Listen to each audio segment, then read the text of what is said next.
Greetings, beloved family, and thank you all once again for being here with us this evening on Occult Science Radio. I am Curtis Davis, a.k.a. The Illuminated One, and tonight we have back with us a very, very dear friend and brother. I mean, and if you've been here before, when Mark was here, then you know what's to come.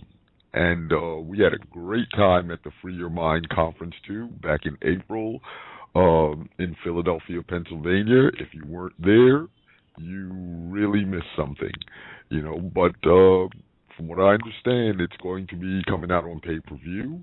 So if you weren't there, you'll get a chance to see it. But, yes, Mark Passio is back with us this evening, and the topic is going to be the great work and natural law. And if you're familiar with Mark's work, then, well, I'm just going to get started. We're going to start off by thanking our sponsor, the Occult Network. That is the occultnetwork.com. And you can find the Occult Network on Facebook as well, YouTube, Twitter, and LinkedIn. And you can also find me on Facebook, Curtis Illuminated One Davis. So come by, become a friend of mine. You know, join us on Facebook, Twitter, and YouTube and LinkedIn. And you'll be totally in tune with what's going on with Occult Science Radio and the Occult Network. And also we have some great news. The Occult Network is now on Roku.com. So stop by, visit us there in the special interest section, and you're in for a treat. So for those of you who wish to call in and have a question or a comment for Mark, please dial 646-649-1987. That's 646-649-1987. And if you have a question or a comment, don't forget to press number 1 on your keypad so we can see you on the switchboard and take your question or comment. Now, having said all of that, I'm going to bring my dear friend to the forefront because I can't wait to hear about the great work, natural law. Mark, brother, how are you? And welcome back. Curtis, thank you so much for inviting me back onto your show. It's always great to be here. Oh, well, you know how this is. Occult Science Radio is home to you, brother. Absolutely, and I'm sure it'll always be interesting. It'll be interesting tonight, as it always is when I come on this show.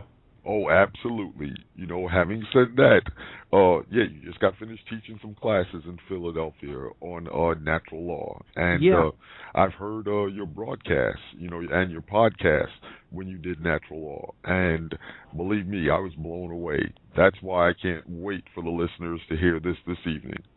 Yeah, that project that I put together here in Philadelphia this summer, it just concluded last week, and it was probably one of the best projects that I've done so far. I mean, maybe right alongside with something at the scale of the Free Your Mind conferences that I was involved with.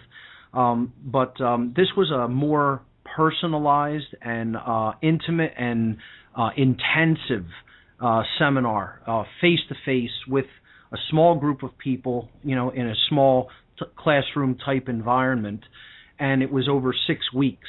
So it was 4 hours of information each week on a weekend, on a Saturday, over a 6-week time period. And one of the things that I want to talk about tonight is some of the results that came back as a result of doing this seminar, because it wasn't just information presented in the form of presentations. It was hands-on experience that the students got to engage in. When we're talking about the great work, and we'll get to what I mean by that, it's about engagement with other people. That's what it entails.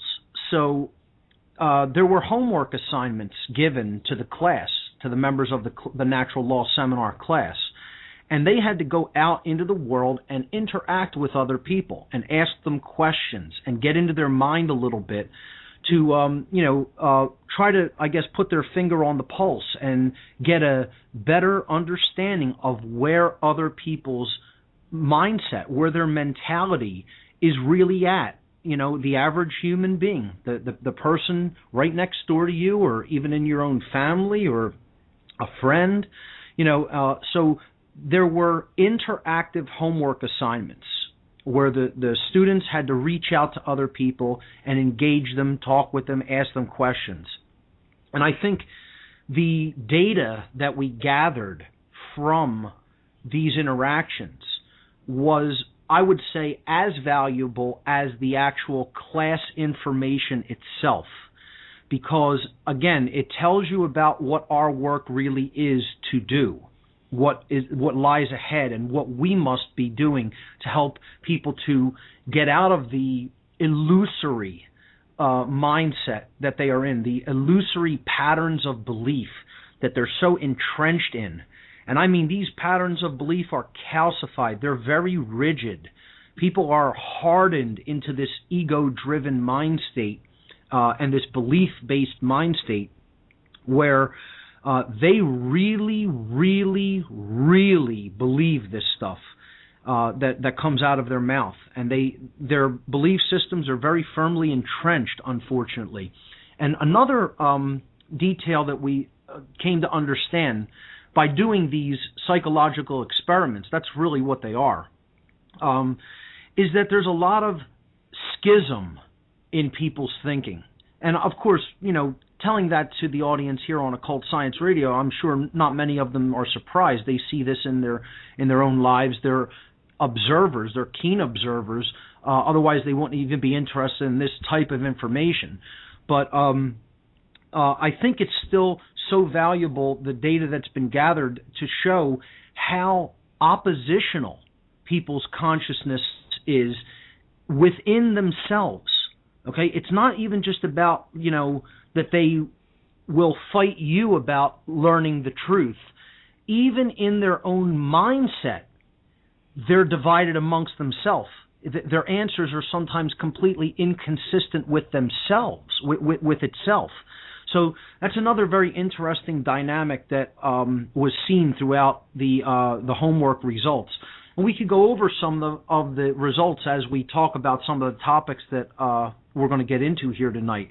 So maybe we could start in general with what we mean when we say natural law. I know for the people who have heard me before on this show, I've talked about this topic, but I could just maybe very briefly give a little bit of a refresher of what we're talking about when we talk about natural law. Oh, absolutely. Please. Okay.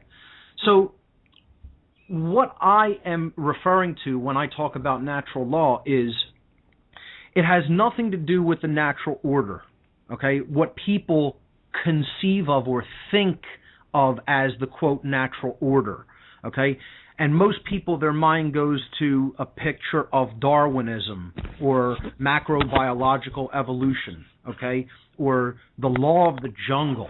We're not talking about those things, all right? We're not talking about macrobiological Darwinian evolution when we say the word natural. The word natural is used in the strictest definition sense, in that it is simply not made by man, that it is inherent to creation itself, inherent to the universe, and not actually invented or made up by man. It is not a man-made construct or an idea, okay? So that's what natural means. And then a law means a condition that is in effect, that is universal, it exists everywhere, it is binding, whether somebody understands how it works or not, it has an effect, and it is immutable. Okay, so it's conditions that are both binding, existing conditions that are both binding and immutable. And immutable means that it cannot be changed. There's nothing that man can do to make it different than the way it is. It is going to exist in this way eternally, forever, because it is a condition that wasn't placed in effect by man. It was placed in effect by nature itself, by the creator of the universe, if you will. I don't really care what you want to look at that force as or call it or, envision it as. That's up to the individual. So I don't have a problem with calling it the creator or God, but, if someone else does, you could look at it as the underlying intelligence in nature. You could look at it as the unified field of consciousness. You could look at it as the binding energy that ultimately unites everything in the universe and basically creates universal laws. It doesn't matter how you look at it. The point is that force that put those laws into effect is not man. It is some other force or agency that is of a higher power than man, because man does not have the ability to overthrow that force and make these laws not applicable or binding in their life anymore. They are bound by them as long as they exist in the universe. So all that can be done with natural law is it can be discovered or it can be ignored. Okay? It's there, just like gravity or electromagnetism or the laws of inertia or momentum are there. Okay? We can discover them. They were already there. It didn't take our consciousness or our attention placed upon them to make them exist. They were already existing, pre-existing. Okay? But mankind can discover them and understand how they work and then choose whether to align their behavior with them or not. So, like we know gravity exists and operates, and it's binding, we choose to align our behavior with gravity by not walking off the edges of, tall buildings, because we will be bound by that, and an effect will take place that we will not like. Well, natural law is no different than the operations of any other physical law in that regard. That it's our job to understand that it exists and then to align our behavior with it in such a way that we don't create self-inflicted suffering for ourselves, just as we would do with any other physical law that exists. So ultimately what natural law is it is the universal, non-man-made, binding and immutable conditions or laws that govern the consequences of human beings' behavioral choices. That's what natural law ultimately is.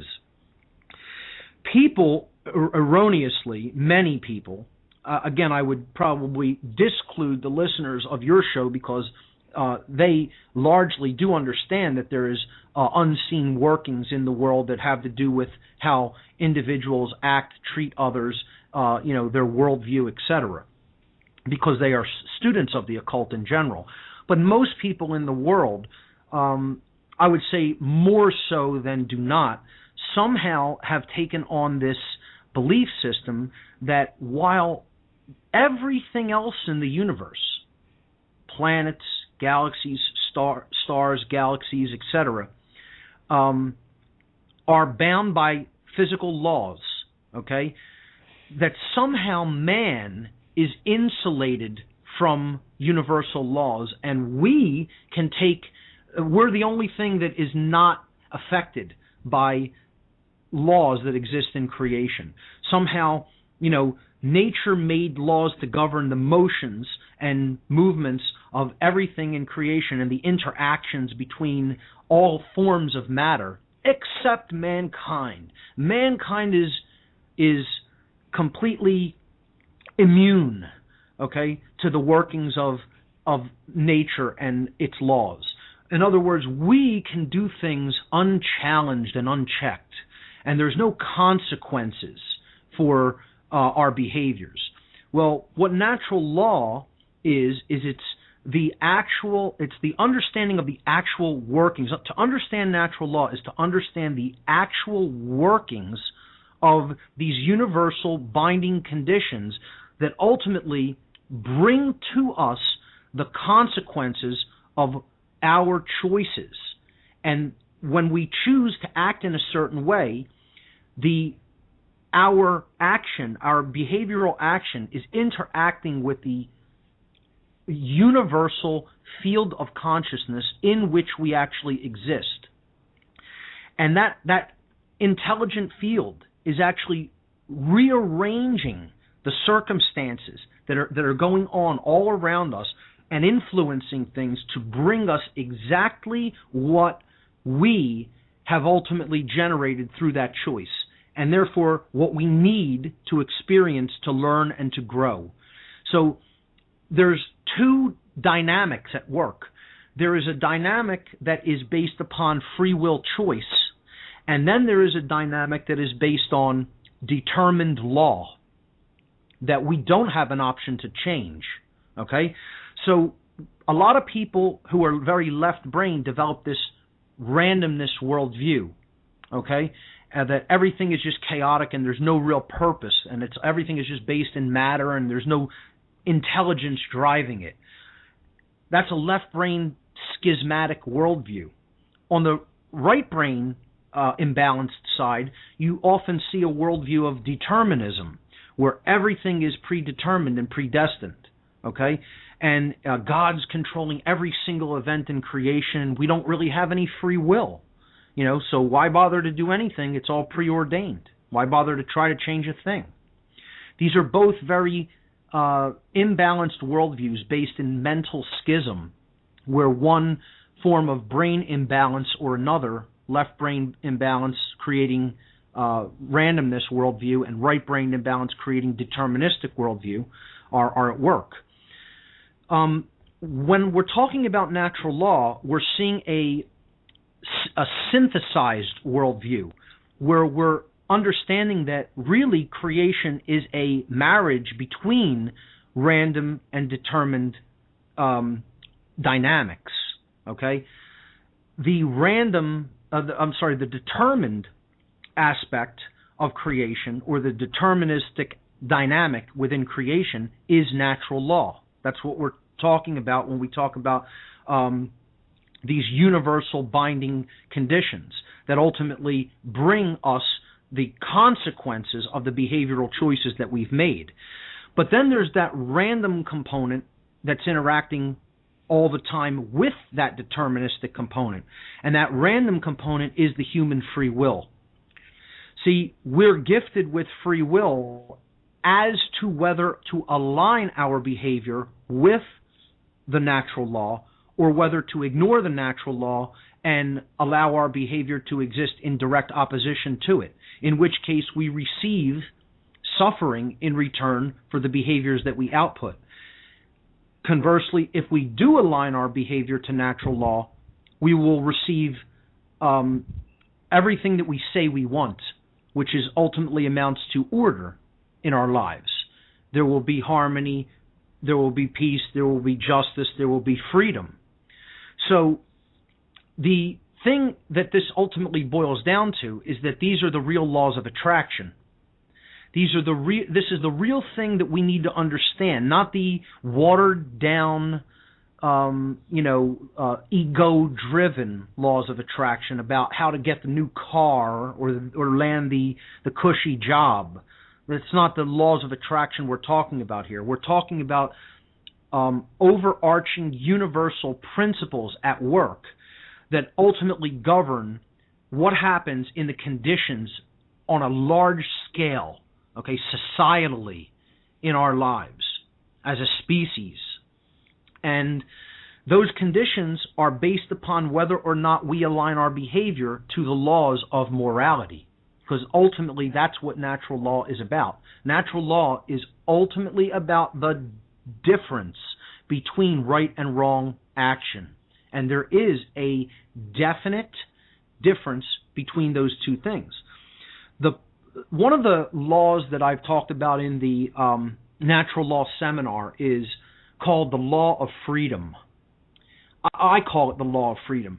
The law of freedom is very simple, and it explains really the whole dynamic of why human consciousness is at the place that it's at and why we are experiencing the negative happenings in our world that we're experiencing.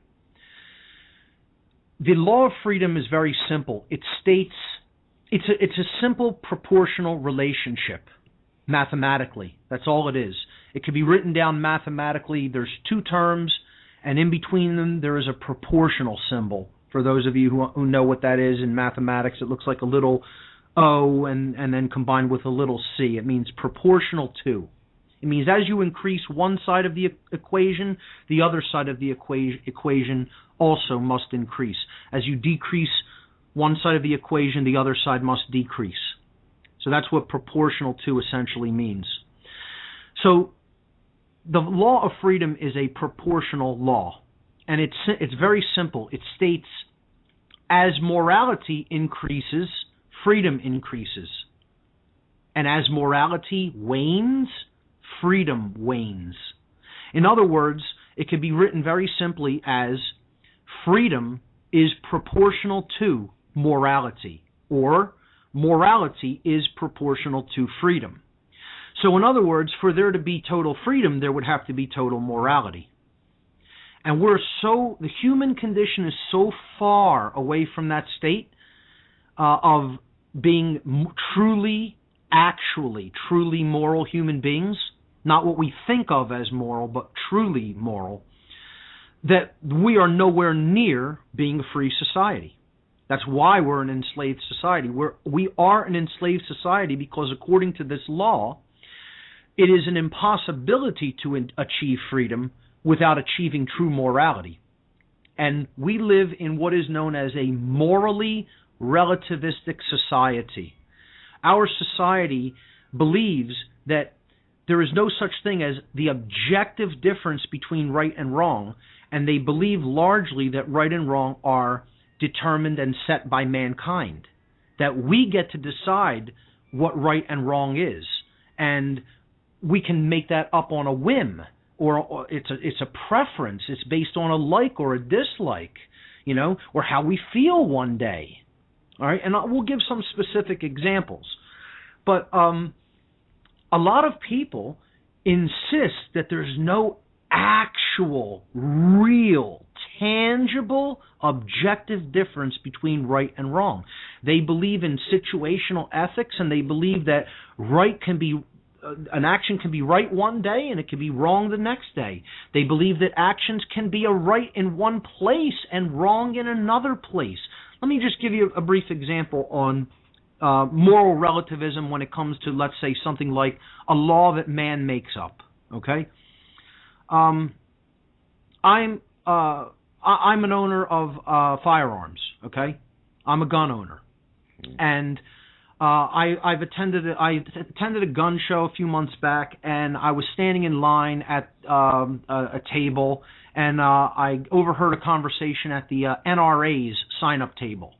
So I walked over, and I was listening into what a couple of gentlemen were saying, and one of them was saying, he was asking the guy at the NRA table, he was saying, we're in Pennsylvania now, and I see a lot of the other residents of Pennsylvania have no problems buying firearms here, and they have to go through very little checks, and there's very little forms. They can come in, basically get a quick background check, and be out of here with a firearm in their possession.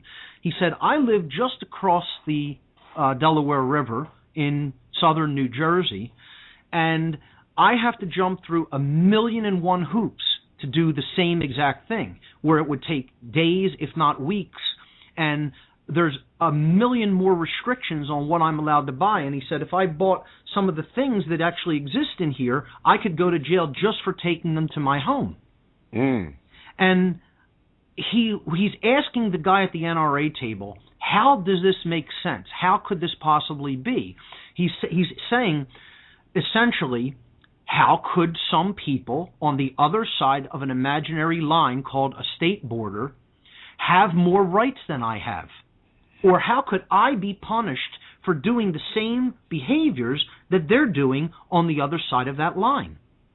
And I said, yes, could you please enlighten us and tell us how that could be? And of course the NRA guy couldn't give the answer, and he was just, saying, well, this is how the law works there, and we're like, yeah, we already know that. That's not what he's asking you. He's asking you, how could you think that it could be logical for it to be that way? It's a philosophical question. He's not just trying to make a statement and say, hey, I think it sucks that the laws are different where I live than they are here. He's asking you to please try to provide him with some kind of rationale. How could a behavior be moral, considered moral, and therefore nobody's going to take any punitive action against you for performing it on one side of a border, but then you cross that border and you do the same exact action or own the same exact piece of property, and somebody would say that for doing that action or owning that property, they're going to throw you in a cage. And of course the NRA guy goes, yeah, that is a philosophical conundrum, isn't it? And I said, yeah, that's what it all has to come down to, is an understanding of philosophical principles. I said, you can't, think about this as just, trying to rationalize it or justify it away and saying, well, that's just how the laws are. You have to look at what a right is. And in order to know what a right is, you need to know what a wrong is. So what natural law comes down to is deeply, deeply understanding morality by understanding the true distinction between right and wrong behavior. That's the heart of natural law. All right? And there is an objective, real difference that isn't an opinion that can be known, that can actually be known by people. And the criteria that you want to use for understanding what a right is apophatic inquiry. Many people will never have even heard of that phrase, okay?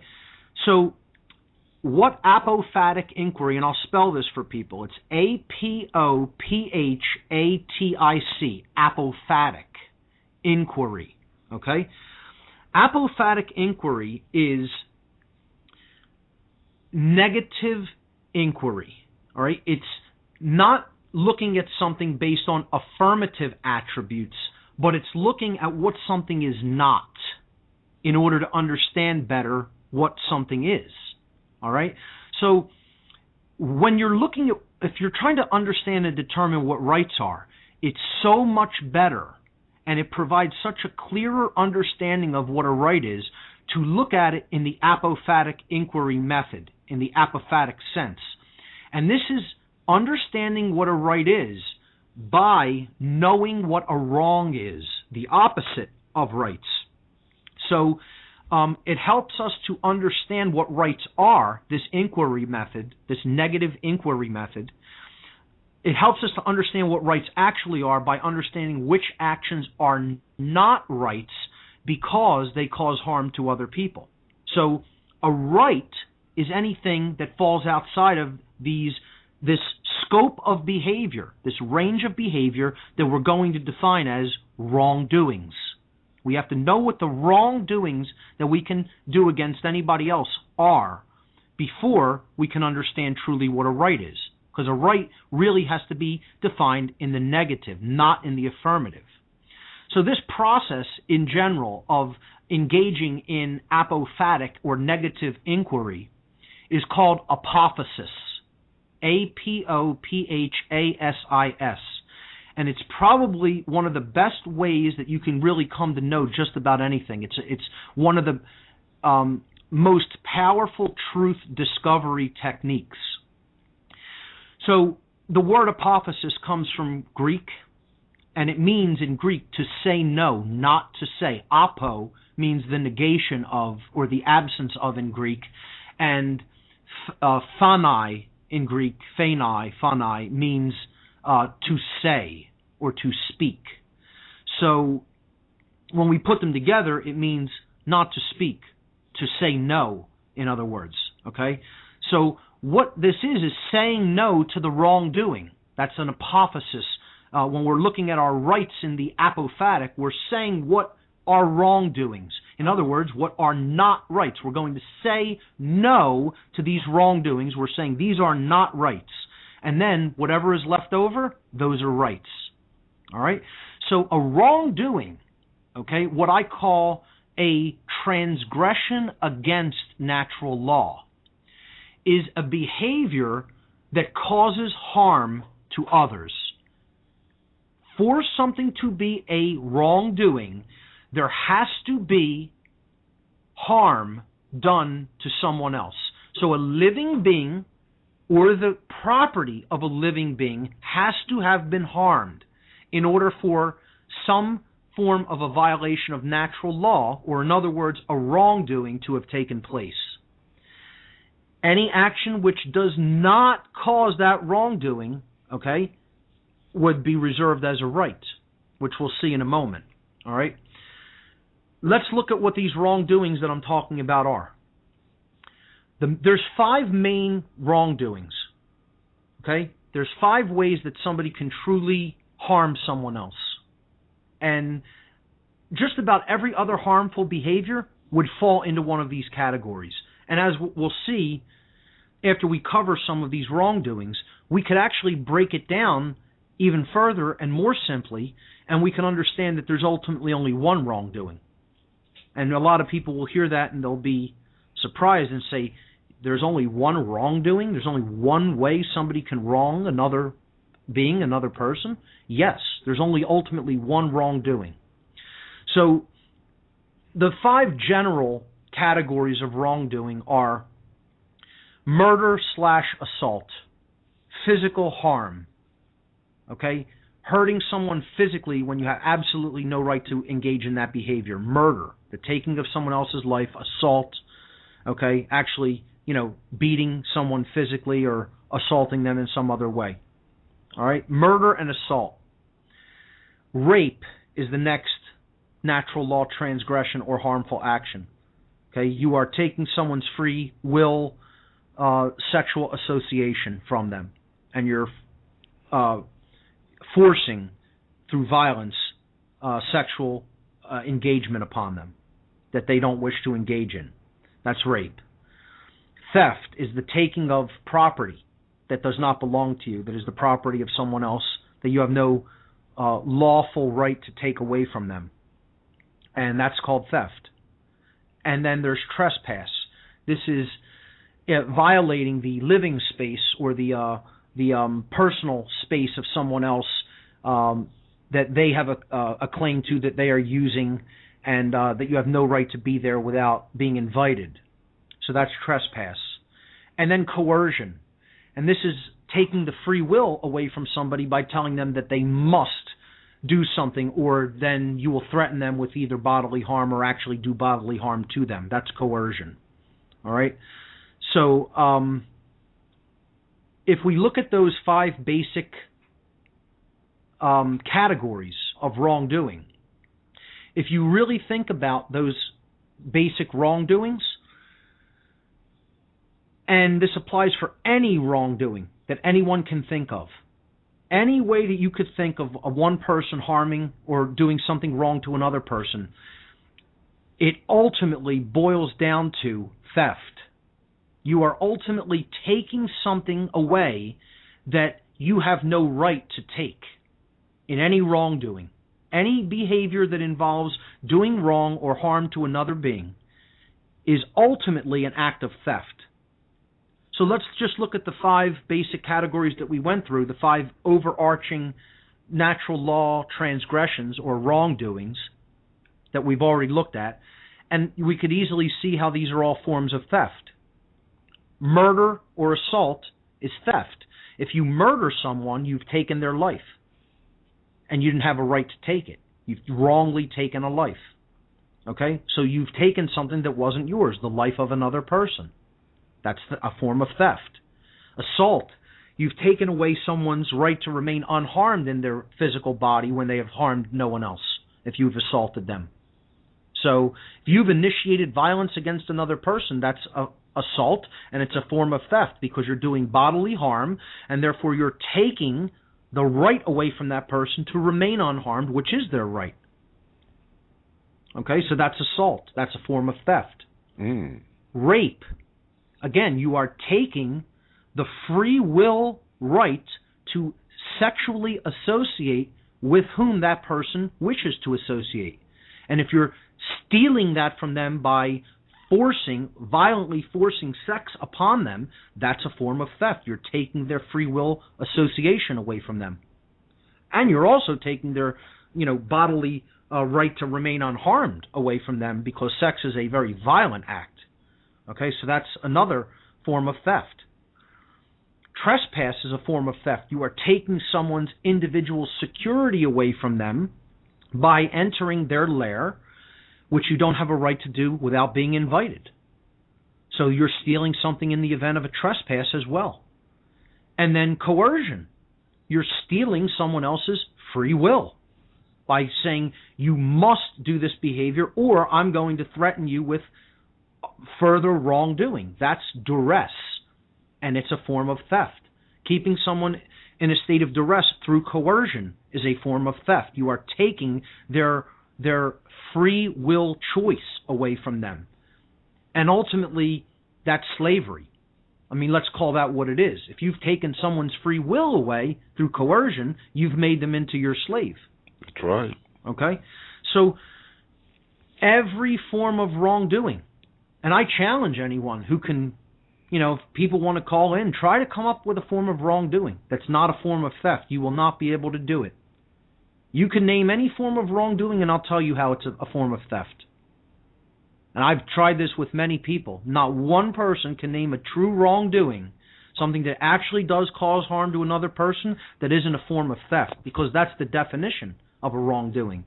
You have taken something that doesn't belong to you. There's only ultimately one wrongdoing, and it's called stealing. So when people ask me for the, very quick definition of natural law, give me a snap of a finger, initially, I would tell people it's the universal, non-man-made, binding and immutable conditions that govern the consequences of behavior. And they say, well, that's too long and that's too hard to remember. So here's the quick 6 o'clock news soundbite version of natural law. Don't steal. Don't steal. Don't steal. That's it. 2 words. 2 words. Don't steal. That's what natural law is all about. That's why the human condition is the way that it is, because people don't understand that one commandment. You don't need 10. There's one commandment. Don't steal. And unfortunately, human beings have a problem with that one commandment, which is why they're in a cage. That's why they're on the prison planet called Earth. So, that's ultimately what natural law breaks down to. And the problem is people don't understand rights. Rights are anything that falls outside of that scope of theft. Don't do any of those things that involve theft. That's a right. If it's not harming someone else by taking something that isn't yours, then it is a right. So what a right is an action that does not cause harm to another person, another being, I should say. That's it. That's what a right is. So if there is no harm, the behavior is a right. And people have a problem with this too, unfortunately. See, what the great hypnotic trance that has been foisted onto the mind of the human beings on this planet, what that great act of mind control ultimately boils down to is the people of this planet, largely, not all of them, okay, but most of them, have been convinced that they do not have rights that they do have, while simultaneously they have also been convinced that a certain group of people that call themselves the government, regardless of which government it is, that call themselves government in general, have rights which those people don't have. That's the whole great deception right there in a nutshell. If you want to know what the whole deception of the world and the lie that people have to overcome, it's the belief that certain people have rights that they do not possess, while simultaneously believing that the majority of human beings do not have certain rights that they do possess.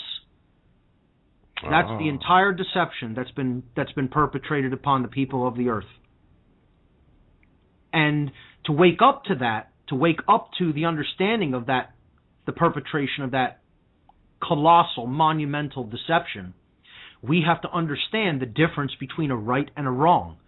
And that's part of the reason that we're losing rights, is because we don't know what they are.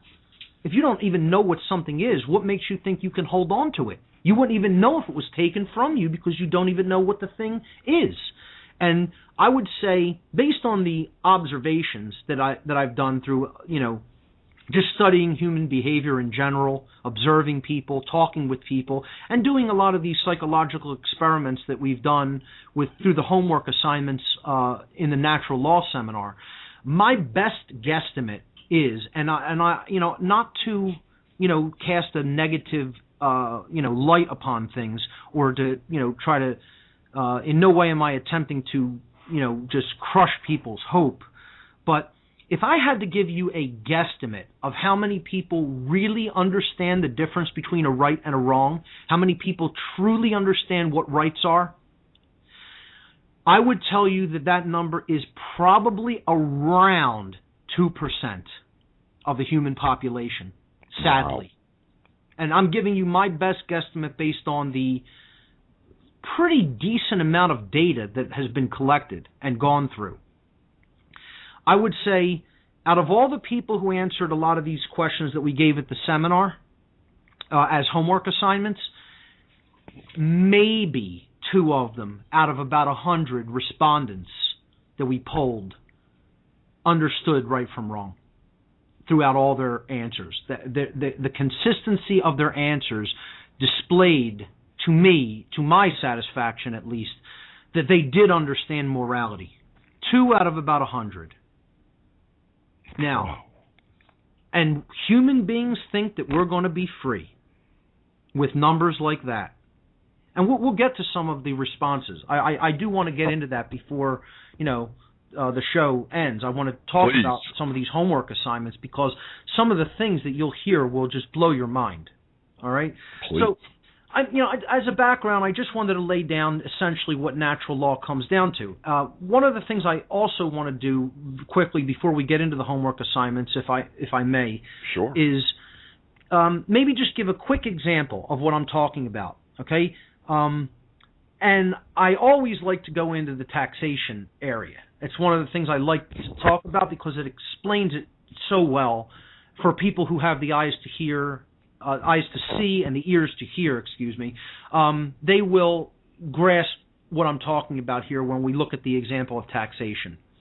So one of the things that you have to do to understand right from wrong is you have to envision, is it right for an individual?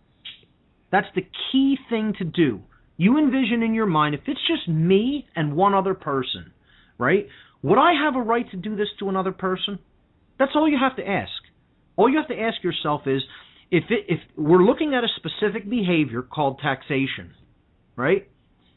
And we could talk about what that is, and you could say, if it was just me and one other person, would I possess the individual right to do this to another person? And here's where the problem comes in. It's another problem in understanding natural law that human beings largely have. They believe that laws of the universe change depending upon population numbers. So in other words, it would be like believing that gravity is somehow going to change or be suspended and not work the way that it does anymore if the population reaches a certain amount, or if the population were, decreased to a certain amount. The gravity would just stop working the way that it does, Or the dynamics that govern how the sun operates would suddenly change if we reached 10 billion people instead of 7.5, whatever.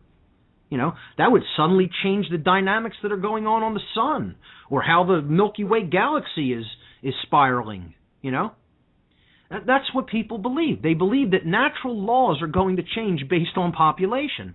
They think that somehow, if a behavior is a wrong for one person to do to another person, that magically this wrongdoing can be granted to a group of people. We have a population of 7 billion people, so we can grant these 100 million people the right to do wrongdoings to 7 billion. And that we'll call it a right. We make it up, the behavior. Oh, now it's a right. It's no longer a wrong. See, we believe that a right can be turned into a wrong, and a wrong can be turned into a right. Turning a wrong into a right is called justification. And people will have billions of justifications for wrong actions. Billions. Right. They'll always want to justify it away. They'll say, well, we need to do this because. we need to do this because ... And then they'll give billions of justifications why this is in the common interest, or it's for the greater good, quote unquote. And it never is. It's always just continuance of doing harmful action, harmful behavior, wrongdoing, violence, slavery in one form or another, and calling it a right. That's all it ever is. So let's look at the example of taxation. Now remember, the criteria we're going to judge whether this is a right or a wrong on is we're going to be honest with ourselves about what's really involved, first of all, okay? And then we're going to say, is somebody being harmed? Is violence being done? And if the answer is yes, then that behavior cannot be categorized as a right. It has to be a moral wrong. And then we're going to say, well, the other criteria is you have to understand there's no such thing as delegating a wrong. You can't say, nobody can say to another person, you have the right to do this wrongdoing. In other words, I can't say to you, Curtis, you have the right to murder your next door neighbor. I'm granting you that right. Well, it's ridiculous. Of course I can't grant you that right. It's a wrongdoing. You don't have the right to take it. No one does. So people think, though, if enough people believe it's right, then somehow that magically makes it a right. It only requires our belief, because they believe that right and wrong is based on human perception. That's called moral relativism. Right and wrong are not based on human perception. It's based on whether an actual act of harm has been committed, and therefore that action is not a right, it is a wrong. The problem is people believe that if enough people believe that that act of violence is necessary to do somehow, to work their mind into the condition that they believe violence is necessary, that somehow they can grant it or say to somebody else by writing it down or by doing some kind of a weird ritual that now it's okay. We've done this. We've written it down. We've done this ritual, and now it's okay for you to do that behavior. This small group of people can do that behavior to this other group of people. That's what people believe, unfortunately. And that belief is an illusion. It's false. It's based on a falsity, a deception. It isn't true. You can never turn a wrong into a right. It can't be done, no matter how many people believe it. So one of the questions, and we'll get to this in the homework, was if every single person on the entire earth believed that it was right to steal from one man, and then they performed that behavior, would that be a right? Would that be moral? And it was the only question that 100% of the people said, no, you can't turn a wrong into a right that way. And they're correct. But you know what? Then we polled them about, do you believe taxation is moral? And it was about 50-50. So you see the cognitive dissonance, the schism, okay, the mental schism, because people believe that that's not the same exact question. I've just asked the same question. When you say if I say is taxation moral, well, that's the belief that if 100% of people deem that it's necessary or required, they can go and take what someone else has earned. If we're being honest with ourselves. And again, I try to give the caveat of if we're being honest with ourselves, because many people, their mind will immediately go to all kinds of justifications, and they won't actually ever simply be honest with themselves about what the behavior actually is. So let's look at taxation in depth a little bit, and then we'll go to some of these homework results. Taxation is a claim that is made on the part of a group of people who call themselves government. It's a claim that they have made. All right, that's what taxation really is. It's saying, this group of people who call themselves government is saying that they have been given a right by the masses of people through their acceptance of this concept or behavior, all right, that they now possess a right, the government, to confiscate an arbitrarily decided upon percentage of the product of other individuals' labor to redistribute as they see fit among whoever they wish to redistribute that to in the community. And for whatever purpose they decide to redistribute that to. So, again, let's make it very clear. It is a claim made by a group of individuals who call themselves government that they have been given a right, okay, and that right has been granted to them by the masses of people at large to confiscate an arbitrarily chosen percentage of the product of someone else's labor, of other individuals' labor, okay, for redistribution. So, the first question becomes, do you own your labor? Is your labor yours? Is the product of your labor yours?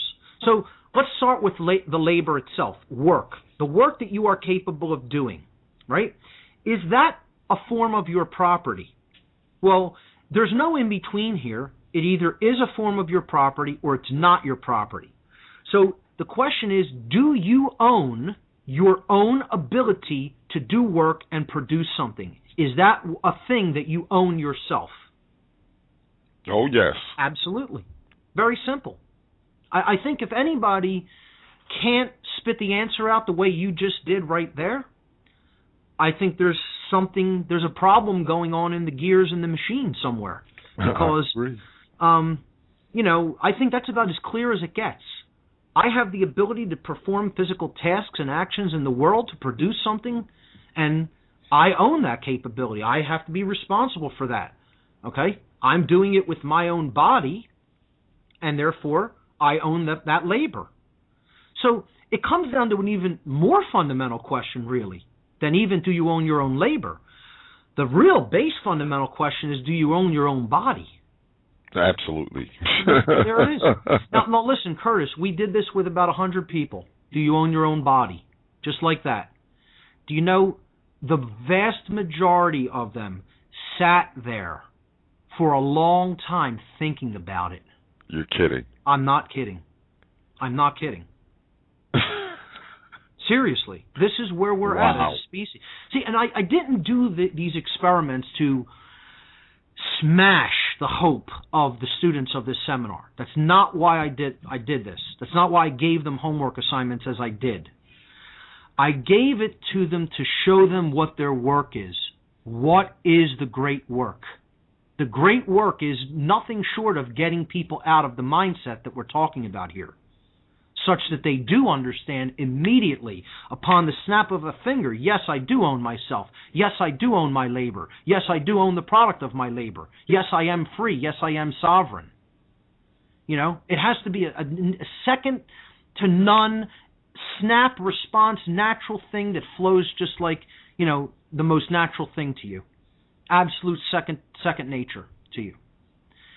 And what we're seeing in these interactions is these people had no idea even about the ownership of their own body or mind. Many of them even said they didn't feel that they even owned their body or mind.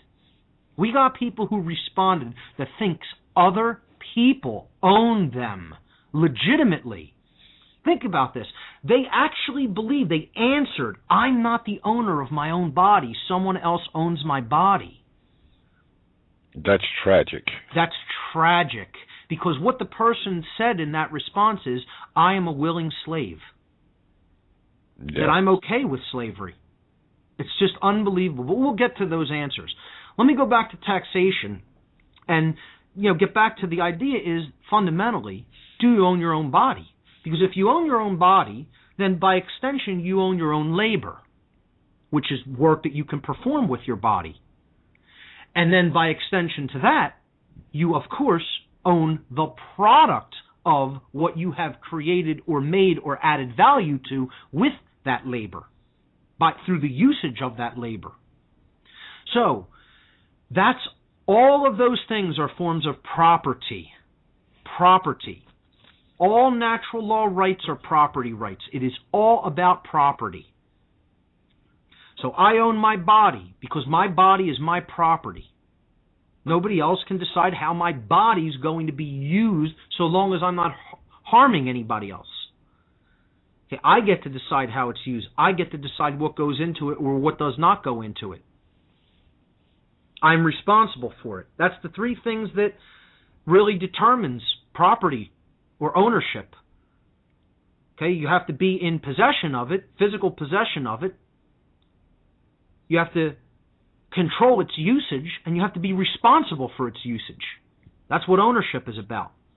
That's what this whole thing is about. Understanding self-ownership and understanding what you own and what you do not own. The extensions of yourself that you own, which is your labor, the product of your labor, and property that you've rightfully, lawfully acquired. According to natural law. I'm not talking about man's law at all here. Okay? But getting back to man's law regarding taxation is, it's this claim that someone else has the right to command that they will confiscate a certain amount of the product of your labor. And we've already established the product of your labor is your property.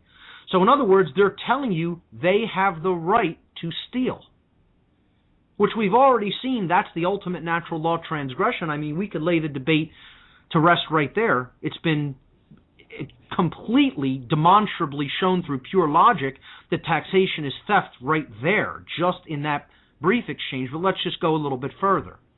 Okay? You're saying that you have the right to confiscate this arbitrarily chosen percentage of the product of another's labor, which is a form of property, whether or not the other person agrees to share it voluntarily. So you have the right to confiscate it. They don't have the right to refuse the confiscation. And if the other person attempts to resist the confiscation, they are threatened with violence. Yes. Either bodily harm or imprisonment. They're taking away of their physical freedom. Again, you're threatening them with another theft. I'm going to do bodily harm. That's called violence. That's the theft of your right to remain unharmed in your body when you have hurt no one else. And you're threatening to take someone's freedom away. That's coercion. And it's also violence because you're stopping their freedom of movement, their physical movement, which they have a right to. So you're starting with a false claim that someone else's property actually belongs to you, and then you're compounding that with threats of violence against the person's being, physical being, or their property, or even their freedom. So let's just get right down to what it comes down to. If your own property in the form of you, the product of your labor, does not belong to you, what does that make the person? Well, what am I defining right here? Tell me what I'm defining, Curtis. I'm giving you a definition. You tell me what the word is. All right. Okay? All right. The involuntary confiscation of 100% of the product of the labor of another human being. What have I just defined? Stealing. Okay, but go further than that. If I'm telling you I have the moral right to take everything that you make, and you do not have, you have the moral obligation to obey that declaration that I have, that claim that I have the right on what you produce, what have I just turned you into? A slave. That's called slavery. That's correct. That's called slavery. If we're being honest with ourselves. That's right. So, again, that caveat has to be added because many people will still insist, oh my God, how would this not, how would this get done without this practice being in place? All of that is another total other conversation. You have to separate what your mind is going to, saying, what kind of things would happen if we were no longer doing this practice? That has nothing to do with whether the practice is a right or a wrong, or what the actual practice entails.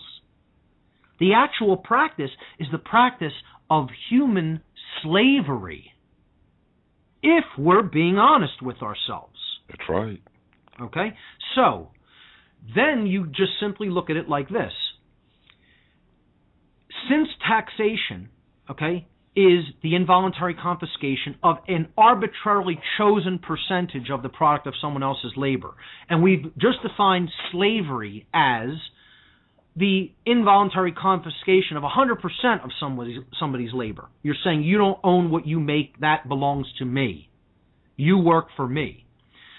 If 100% we're defining as slavery, then what I want people to be able to answer, and no one has ever been able to give a correct answer to this question, or not a correct answer, no one has ever been able to justify this by giving a percentage.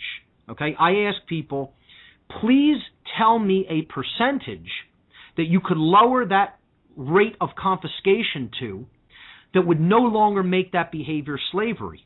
So, in other words, what if I said, well, Curtis, I'm only going to take 95% of the product of your labor. Well, if 100% confiscation is defined as slavery, would 95% no longer make it slavery? Still slavery. You don't have a right to refuse. You must do this action or I'll perform physical harm to you if you refuse. Well, that sounds like I own you to me if I'm making that claim. So what if I lowered the claim? What if I said, hey, 3/4 is mine, 1/4, you can keep 1/4. It's 75-25 split. Is that not slavery anymore? Still slavery. Still slavery. What number could we lower it to? There's only one figure that you could lower that percentage to that would no longer make it be slavery. And what is it? 0. That's correct.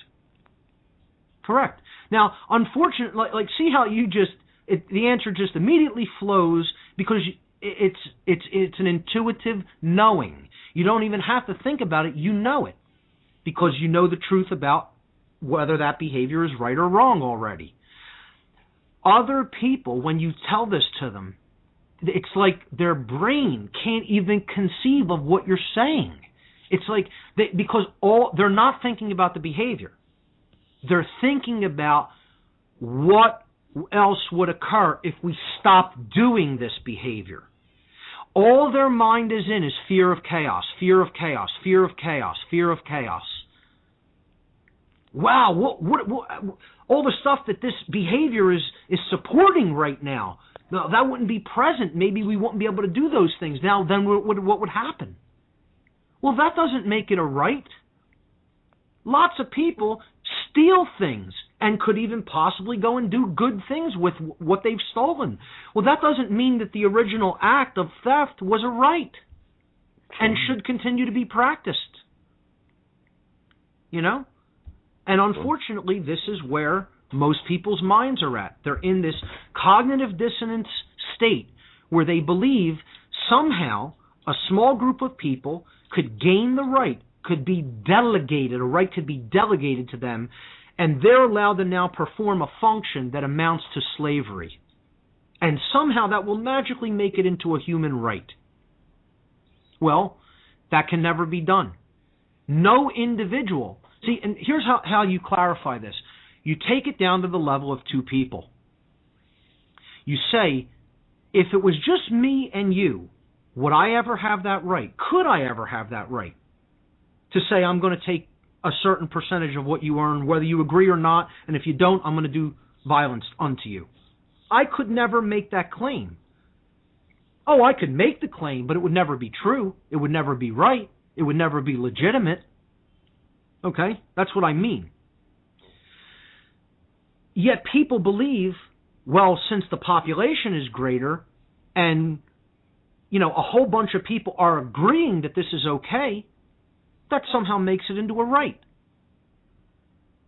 Sure. It wouldn't matter if 10 billion people agreed that I was allowed to take everything that you earned. 10 billion people, if that number of humans ever existed, could not get together and say, we all have the right to steal from Curtis Davis. Couldn't be done. Oh, yeah, it could be done. They could make that claim, but again, it would never turn the behavior into a right. It would still be a wrongdoing. And that's all taxation is. It's the justification of a wrongdoing that amounts to theft, violence, and ultimately slavery, if we're being honest with ourselves.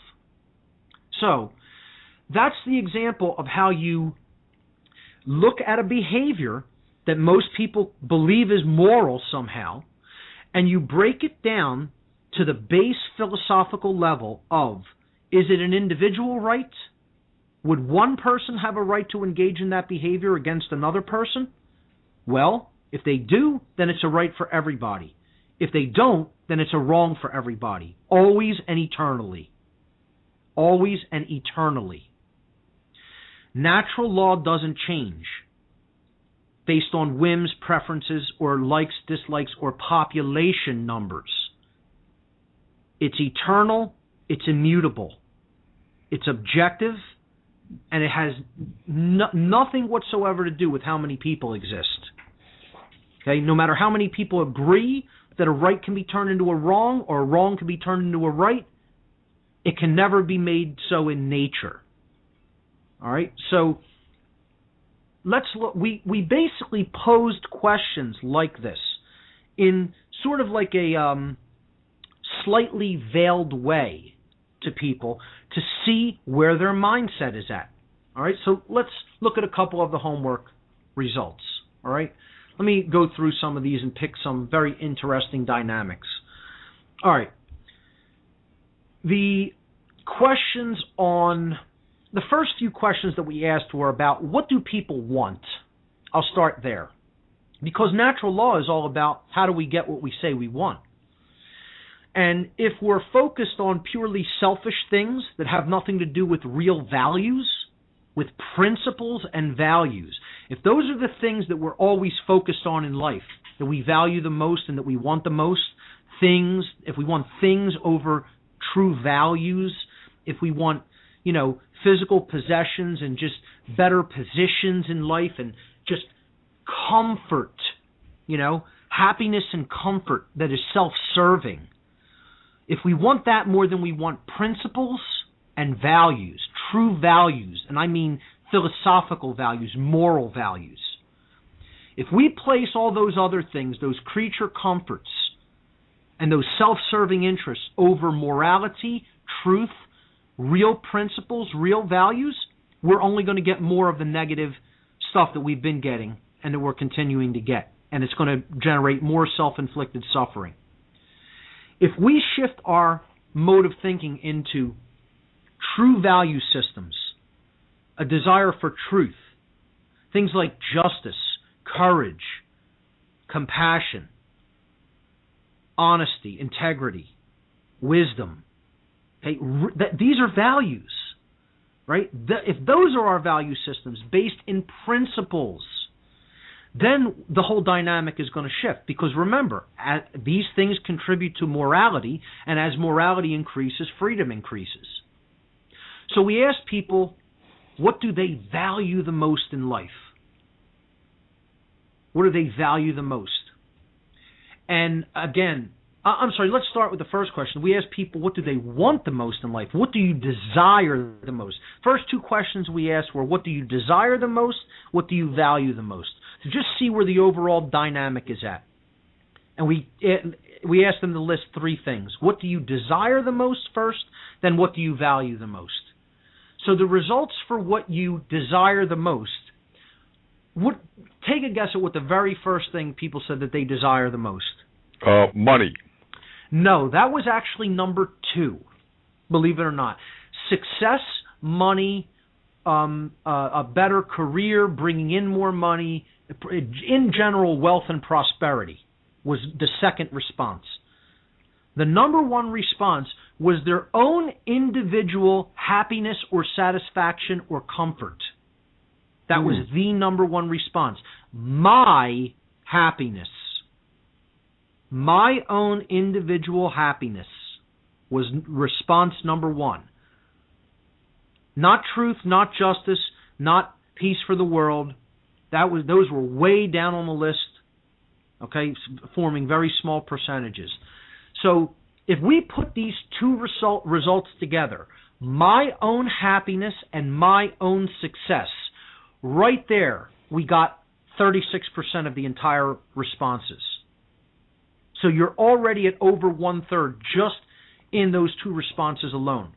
When we tack on the third, my own health, right? That was an additional 13%. So now you're at almost half. Okay? Okay. So right there with just the first three responses, you're seeing that you're already at the halfway point in filling up the 100% of the pie chart. When we looked at the responses, okay, and saw what people were basically saying that they wanted, when we added them all up and we broke it down into the categories of whether they were value-oriented, okay, whether they were principle-oriented, and whether they served the whole or served others, that others were included in the response, not just the self, versus the types of responses that only served the self. They were selfish responses, and they were only about what the person wanted for themselves. I want you to just take a guess at what the total ratio, the total percentage of self-serving responses versus principled, or you could call it service to others responses was. What do you think the breakdown was? On first one, I would say about 70%. Okay. On the latter, I would say about 30%. Okay. So a 70-30 split. Yes. That would be bad enough. It was actually about 84-16. Wow. Interesting. So when asking somebody what they desire, 84% gave self-serving responses, whereas only about 15-16% said, what I really desire is principles, true values that deal with goodness, morality, etc., and helping others. That's it. So again, with those numbers, there's no way we can possibly create a quantum shift in consciousness, as long as that's where the majority of human consciousness lies. The second question that we asked was, what do you value in life? And that's where the money came in. No, believe it or not, that was 5th on this list. And let me tell you why, Curtis. Because people don't want to be honest with themselves. Exactly. There you have it. See, they're skewing their response. They're censoring themselves, because if they were really honest with themselves, the thing that they desire the most is that God called money. That's right. Because that's what they're putting most of their time and attention into, which is what ultimately comprises what you're going to get back in return. So that's what their value system is. Their real value system, what they desire, what they value, is money. That's what their time and attention is focused on amassing and acquiring. But what do you think they actually said that they value the most? Let me make this. Now, again, let me just offer this as an intro to this. Okay. And I'll give you a hint. It also, all the top responses were also completely self-serving. I'll just count it for one moment. 1, 2, 3, 4, 5, 6, 7. The first 7 responses were completely self-serving responses. Or of 6, let's say. 6 were self-serving responses. Then they got into real values, but no real value was actually above 2%. Now, just let me say that again. When we got into the part of the chart that was about things that people value that deal with themselves, right? Right. The first 6 responses, the first 6 most popular responses, okay, amassed the great majority of the overall percentage of the responses. We did not actually get to true principles or values, okay, until we hit numbers as low as 2% each response. So no real principle or real value got more than about 2% of the total responses to this question. Everything else that had a higher percentage of response was something that was self-serving. So based on that knowledge, take a guess what you think the number one thing that people say they valued was. Their own happiness, once again. That was just below money. So that was number 6. Money was 5. Their own happiness was 6. Again, because I think most people want to say that they value something that is somewhat beyond themselves. The number one response was family. Family. Interesting. Which is very interesting, and I'm not saying that that's a bad response to say what you value. But again, this is about this familial connection or the relationship being the thing that is valued the most, as opposed to principles. And if you don't value principles even higher than a relationship, that relationship can't be built on truly solid ground, can it? No, it can't. So we didn't get to things like knowledge, truth, respect, freedom, anything like that, courage, justice, a spiritual connection or spiritual development. We didn't get to anything like that, discernment, compassion, kindness, wisdom. None of that we didn't get to until the amount of responses were so low, we're at 2% or less. Family was 25%. Health was next with almost 12. Friends with about 8. Love and personal relationships with 5, and success with 4, and happiness with about 4 too. Okay? So when you break this down, less than 10% of the responses that came back to the question, what do you value in life? What are the things you value? Had anything to do with natural law or what could actually turn the human condition around. 90% is not going to turn the human condition around if that's what people's value system is based upon. About 10% of the responses total in all the people dealt with dynamics that have to do with natural law and developing morality and actually changing the human condition. And those responses were truth, justice, courage, knowledge, and freedom. That's it. And that comprised, out of all of the responses, only 10% of the total responses of all the people that were polled. Wow. So, again, very, very negative result here that proves, if people understand how to interpret this data, that there's no way we could turn around this condition until that mental dynamic that's going on in people's mind changes. Here's another one. Is truth objective or is it subjective? Meaning, is truth does it actually exist independently from human perception? Is it just the way that it is and human beings have to try to align their perception to the truth? Or do human beings get to make up what's true or false based on how we feel about it? Perception is reality. Is it that way? I go with the former. Okay.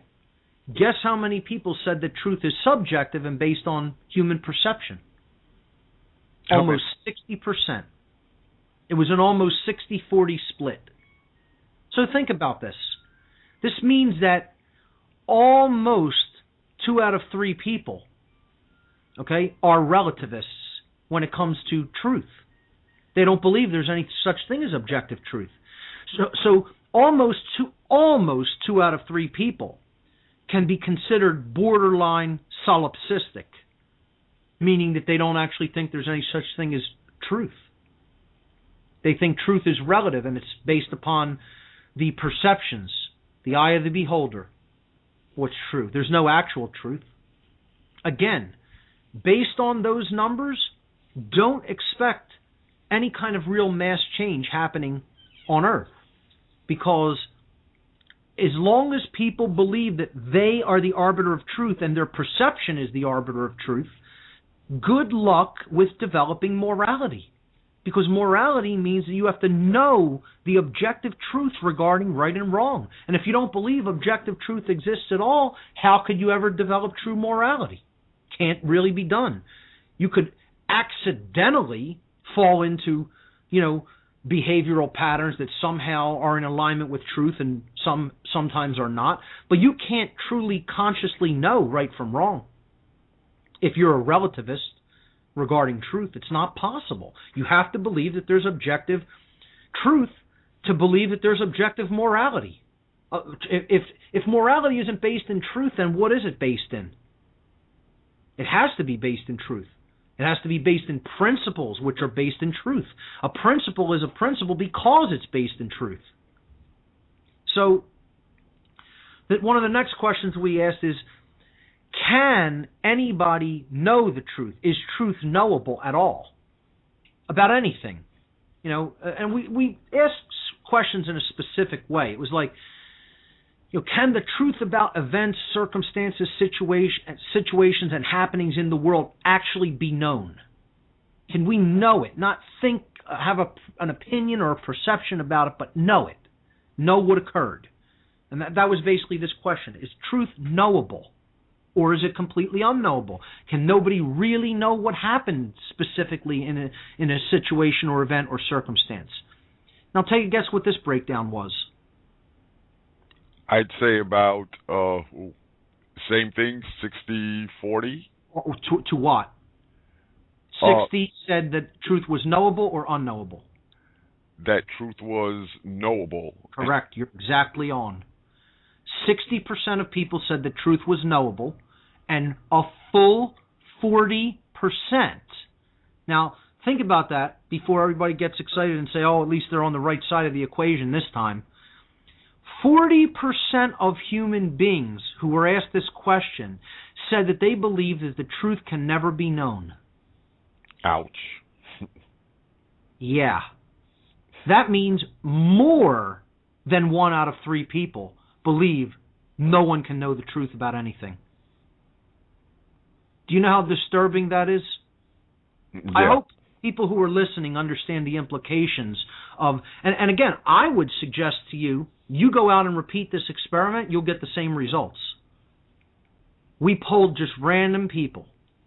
And I'm telling you, this is the consciousness that is out there, folks. Go and do it yourself. See what kind of data you get. And do it randomly. Don't just ask the members of your own family or people you hang out with all the time.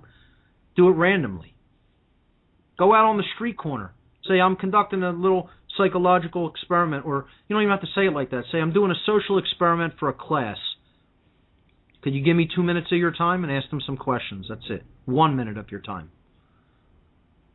Just, you have to ask the same person all the questions. Just, as people walk by, ask them one question until you get a lot of data. You'd be interested in what you find, and I guarantee you it won't be drastically different than my results. This is where people's mindset is at.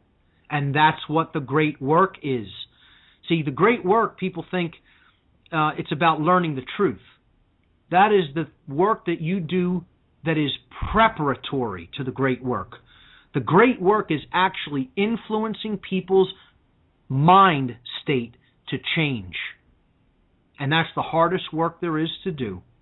And when most people hear that, they say, well, have a nice day. You expect me to do that? To try to influence other people, to have them become better, to better themselves, to learn the truth, to read and improve their mind, to stop believing in falsehoods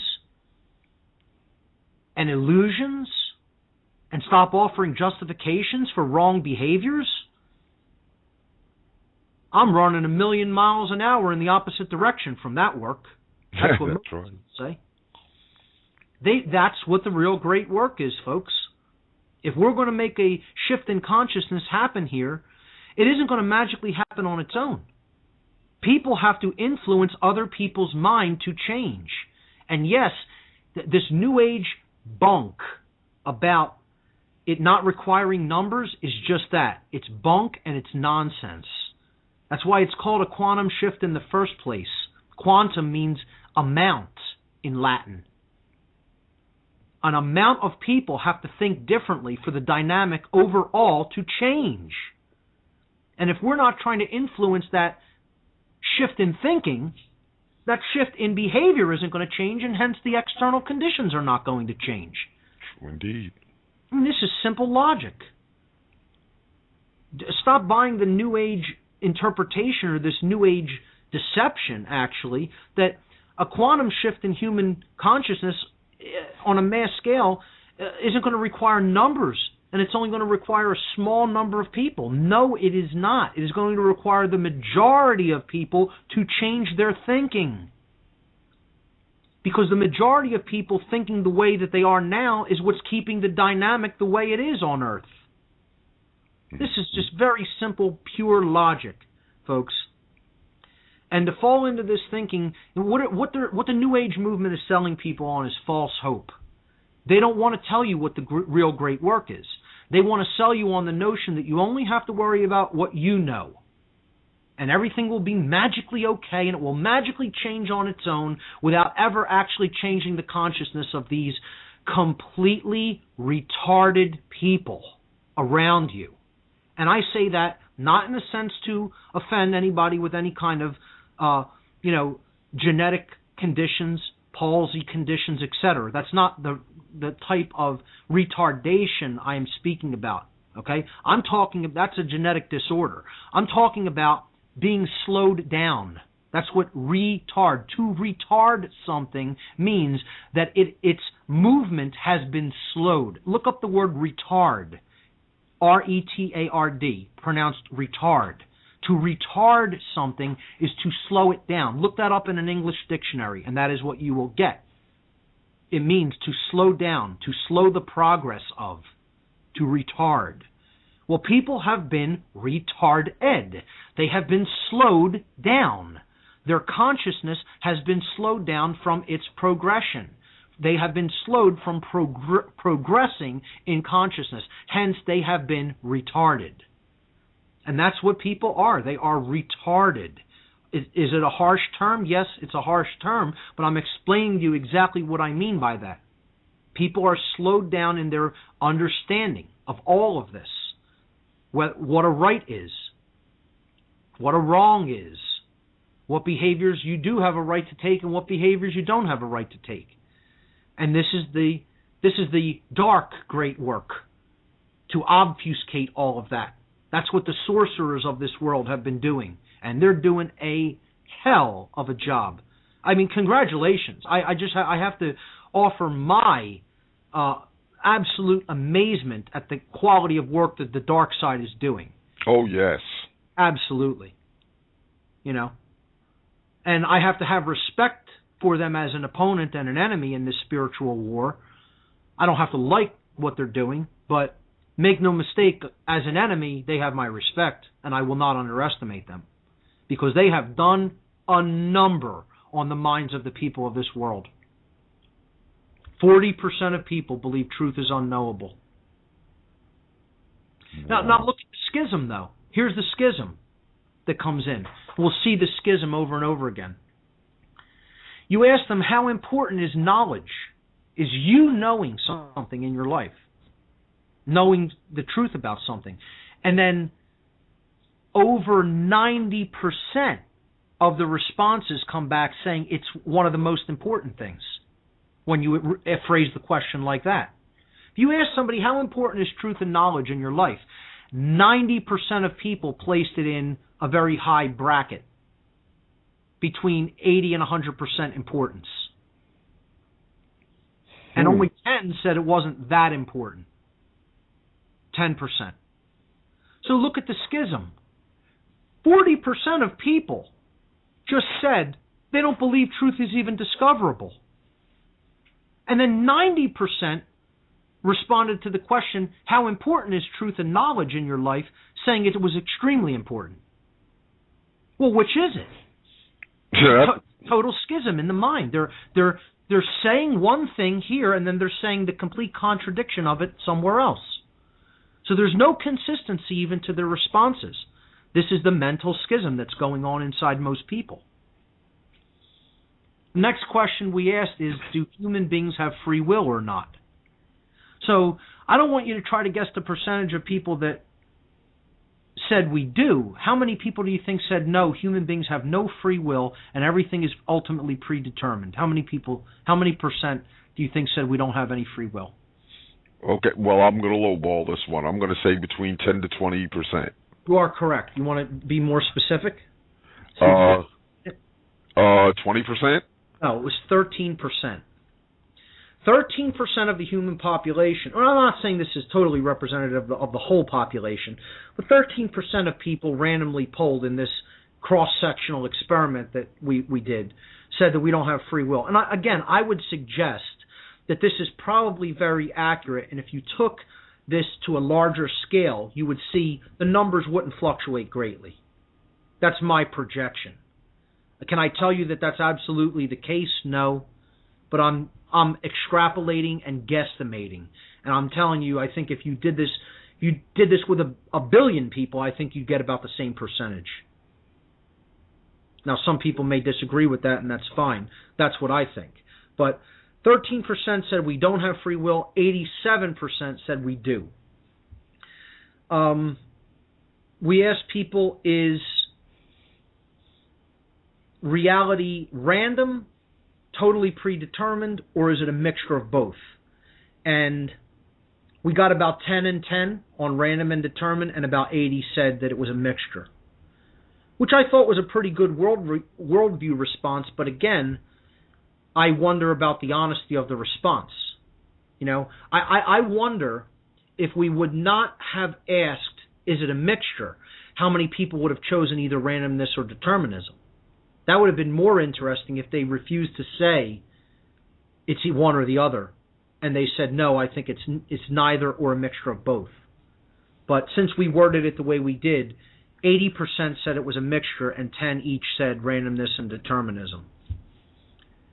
Now, here was a big one, and I'm going to show you how the schism was present, and it totally contradicted with a later response.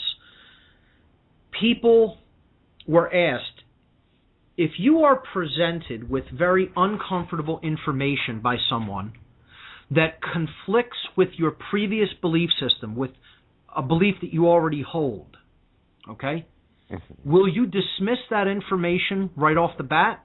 Or would you actually look into it for yourself to determine whether what the person was saying to you had validity and was accurate? Okay? Would you look into the truthfulness of that information? Now, Curtis, take a guess how many people said that they would not just readily dismiss information that was uncomfortable to them upon first hearing it, and that they would look into it for themselves and research it before just snap judging it and saying, oh, I don't want to hear that. That's nonsense. Take a guess how many people said that they would look into uncomfortable information. I'd say about 70%. Okay. You ready for this? Yes. 98% of people said that, yes, I will look into uncomfortable information if presented to me and it conflicts with how I already think. 98%. Only 2% said, no, if it conflicts with my belief system, I dismiss it and I don't listen to people like that. That was my reaction to thank you. That's the exact way I laughed when I looked at the responses. You got it. Yep. Because if anybody thinks that this is reality, and if people are being honest, if you think that those people are being honest with themselves, I don't know what to tell you. Because, I mean, one of the things that when I look at this response, I ask myself, do these people actually believe their own bullshit? Do they believe their own bullshit? That's what I want to know. Or do they know they're just total liars? I mean, do people actually believe that when they say it, when that leaves their mouth, when those words leave their mouth, do you think that they actually believe themselves regarding that answer? Because I don't. I think they know that they're lying, and they just don't want to look bad. They know Exactly. If I say I'll dismiss it, how that looks to someone else. That means that you're rigidly attached to your belief, which is how most people really are. That's right. But they won't admit it. So they'll tell you I'm open-minded. Now, okay, let me jump ahead, okay, and we're going to look at the following week, all right? We asked people, we actually confronted them with something that was uncomfortable to them. We found people that were, had a particular belief and deliberately confronted them on this belief. For example, someone confronted an architect on 9/11 truth and presented tons of evidence about how it could not possibly have gone down according to the official story. And even though this person was an architect and could actually do physics equations to show that it would be impossible for the official story to be true, they wanted no part of it. A nurse or a healthcare practitioner of some kind was confronted about GMOs in food, genetically modified food. They were confronted about artificial sweeteners. They were confronted about toxins in food. They were confronted about vaccinations and how many toxins are in that and how they're bad for the immune system, etc., and cause all other kinds of problems when they're given to children. And this person in the medical system wanted no part of that information, even though he could go and do copious amounts of research. He's attached to his belief system. And the more someone was involved in a particular institution, the more they were likely to completely dismiss the information out of hand without one iota of research or without even hearing the person out, what they were presenting or what they were trying to show to them, factually backed up information. So, the following week, we did this experiment, okay? And here were the results. Essentially, what we were trying to do is put that other response to the test. If 98% of people said the week before, I'll look into information that's uncomfortable to me and that conflicts with my pre-existing belief system. Well, we said, we're going to go put this to the test. We're going to give people something that conflicts with their pre-existing belief system and see if they'll look into it or dismiss it. Let's see what's actually true. All right? So when we did this, okay, to find out how open-minded people really are to information which conflicts with what they already believe versus how open-minded people believe that they are, let's see what the difference is. Why don't you take a guess at the percentage? I would say the ones who believe, I would say, I'm going to say 70% again. So 70% dismissed the information out of hand, and 30 would look into it, is what you're saying. Oh, no, let me reverse that. Yeah, I'm going to reverse that. Yeah, 70 would look into it, and 30 would dismiss it. Wow. You're very optimistic and generous, is what I'll say. Okay? 98% said they would look into it. Only 2% admitted, I won't even look into information like that. If it conflicts with how I already think, I don't want to hear it. Okay? In the next week, we did this with many people. Okay? And 90% completely dismissed all information. Only 10% of human beings that we encountered with information that was uncomfortable to their pre-existing belief system would even hear the person out at all. 10%. Whoa. Now, see, results like this should actually be being published in scientific journals of psychology. Absolutely. Well, you're not seeing results. You're not seeing studies done like this, really. Not it at all. falls to someone in the alternative media and research community to do things like this. And I am trying to inspire other people to do things like this. It's just data collection, folks. If you know how to do data collection and data entry on a computer, it's real simple. Take out a pad, print up a little questionnaire, take it on the street, collect your data, come back, input it into the computer, make some charts. Throw it into Excel or, numbers or PowerPoint or Keynote or whatever you use, Open Office, and make some charts up. That's what I did. I'm going to be publishing all of the results on my website. I'll be doing a podcast within the next week or so, and I'm going to go over all this in depth. But, yeah, 98% of people say that they're open-minded, and 10% actually are. There's the mental schism again. There's people not being honest with themselves again. Precisely. That's where we're really at. And you know what the great work is? To call people on that BS. The great work is to say, you're not being honest with yourself. Here's what you said you're like, and here's what you're actually like. And the two things are nothing like each other. Yes, that is the great work. To call people out on that. And you tell people that, and they say, I want no part of that. Well, if that's the great work, you can keep it. That's what you'll get. And that's why the world isn't changing for the better, because no one wants to do the true great work.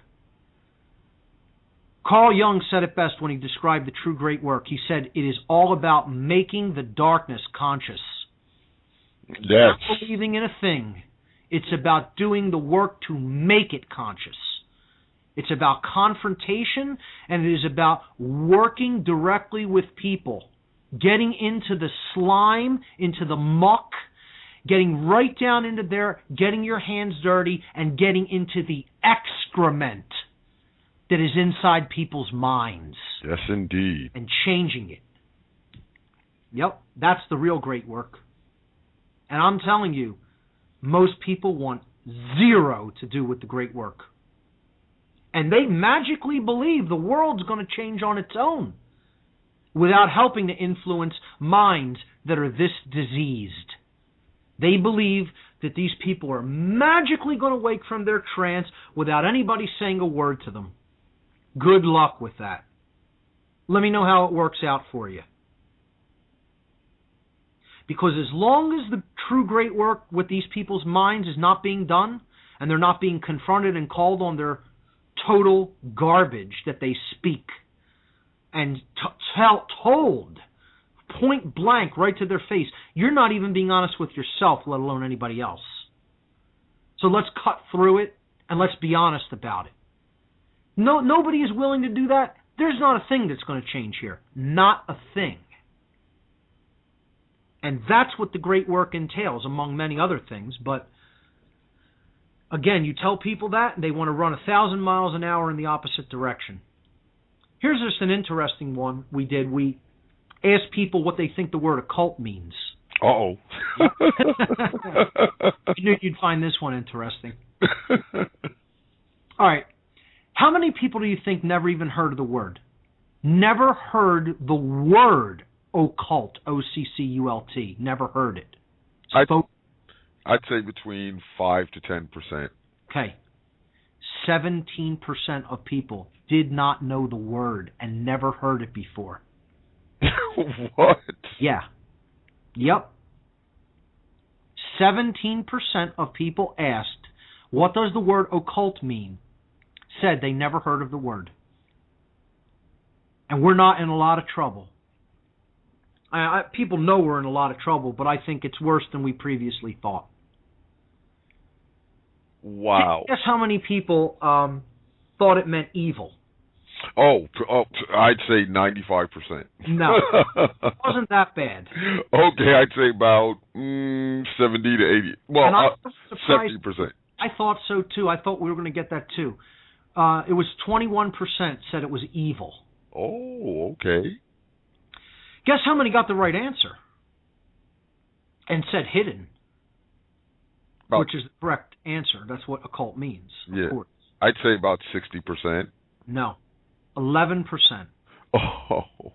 Which I thought was high. I was actually, I expected not that many people to even know that it meant hidden. And when a couple of people asked people, how do you know it means hidden? They said from astronomy, because they know what an occultation of an astronomical body is to partly or completely hide it from sight. Okay. So they didn't know, many of them at least, did not know that it meant hidden knowledge. That they didn't understand it from that connotation. They, understood that it meant hidden from physical sciences like astronomy. So, but 11% at least knew that it meant hidden, which I was very impressed with. So, let's go into some of the deeper ones before we wrap up. The third and fourth homework assignments were the most interesting out of all of them. We asked people if human beings have rights at all, any rights. You want to take a guess what the split was? And, the fact that I even have to say that there was a split is very staggeringly painful. 100% of people didn't say that human beings have natural rights. There was a split. There were an amount of people that said human beings do not have any natural rights. Take a guess what the split was. 60-40. No, not that bad. Not that bad? 80-20?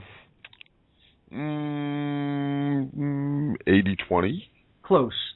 It was 88% said yes, human beings have natural rights, and 12%. Now, but think about that for a minute. 12% of people, more than 1 in 10, said there is no such thing as human rights. Human beings don't have any rights. More than 10% of people said human beings have no rights. Oh, my goodness. Yeah. So then we asked people, where do you think rights come from? All right? Where do human rights come from if people have them at all? I'd say however you wish to classify it, the creator, the all, God. So that was one of the responses. The other choices were rights come from human beings themselves. We get to make them up. And the third response was rights come from government and are granted to the people depending on the geographical region of the world in which you're born, which government authority or jurisdiction you are born under. Those were the three responses. So you want to take a guess how many people said that government comes from somewhere else other than the creator of the universe? How many people actually said that? If you break it down into two categories, the creator of the universe and anywhere else, take a guess what the percentage was. I would say the ones that said it came from anywhere else are about 75%. You're very close. As a matter of fact, you're almost dead on, 74%. Ooh. No, I'm sorry, more than that. What is it here? No, just slightly less than that, about 69%.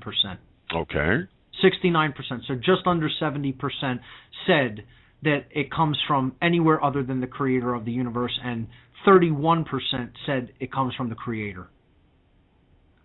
So less than a third of people now know that rights are inherent to creation. Less than 1/3. That means less than 1 out of 3 people, approximately, say rights come from the creator. 2 out of 3 people believe that rights either come from themselves or government.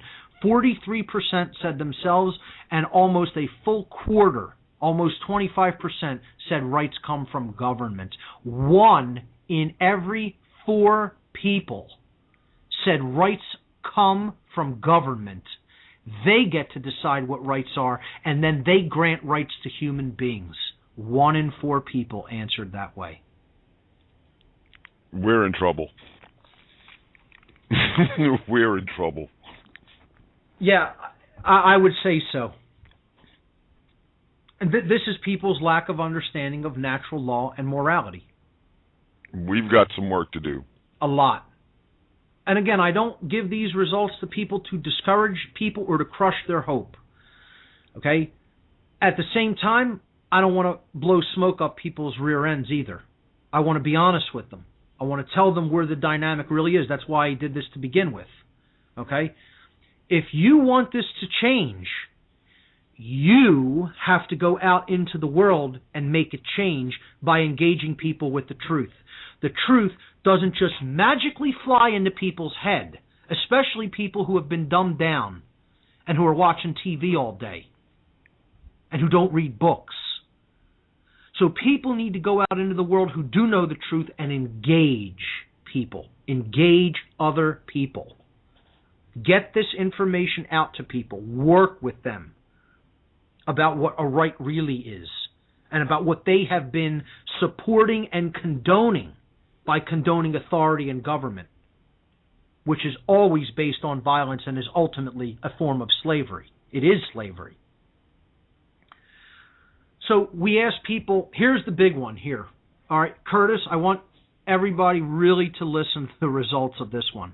All right. Are right and wrong objective, or are they subjective and therefore relative? In other words, is there really such a thing as right and wrong that are inherent to the universe, that are not based on human perception, that we can only come to know, to discover, and then to align our behavior with them, or not?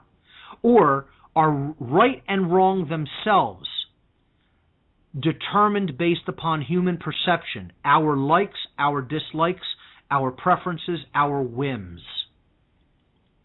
Take a guess at the breakdown. How many people said rights are objective and are not based on human perception, that they are inherent to creation?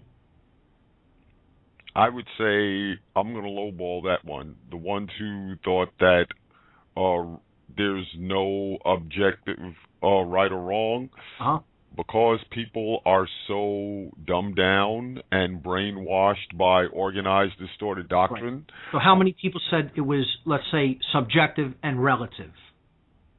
I would say I'd say about 30%. Okay. That would put it at about 1 in 3 people, right? Right. Okay. 67% of people said that right and wrong are based upon human perception. They are subjective and they are relative. 2 out of 3 people said that right and wrong are relative. In other words, 2 out of 3 people are moral relativists. Now, if 2 out of 3 people are moral relativists, that means that they cannot actually be consciously engaged in the willful choosing of right action over wrong action once objective knowledge of right and wrong have been acquired, because they don't believe there is any such thing as objective knowledge of right and wrong. Therefore, they cannot actually be engaged in conscious moral behavior, or in other words, the exercising of conscience is not possible for that whole group of people. And don't get me wrong, I'm not saying that even means that the other 33% are always engaged in conscious moral behavior. They're just saying that they think that there is such a thing as moral objectivism, that that's the truth about how right and wrong actually are. But 2 out of 3 people admit openly that they think right and wrong are invented and made up by man. And again, the law of freedom states as morality increases, freedom increases, and therefore there can be no freedom in a society that has embraced moral relativism. Because then you can't actually consciously choose right action over wrong action, because you don't even really think there is such a thing. You think man gets to make that up. You don't think there's an objective difference between those two things. You think man gets to make it up based on his likes, preferences, and whims. And 2 out of 3 people, slightly more than 2 out of 3 people, believe that nonsense and are moral relativists. Right there in that one slide, if you ask the question, why are we in hell on Earth right now? Why are we on the prison planet? Why are we in a global totalitarian society that is rapidly going to become a global hot totalitarian society? This is the answer to the question, why is it that way? This one slide. If you want to know why it is that way, this is why. Because more people believe that right and wrong are based upon human perception, and we get to make them up. We get to make them up. Well, that explains why what we have around us today. Yeah, exactly. That explains human behavior. That explains why people think the way that they do. That explains why people are losing their rights, because they don't know their rights.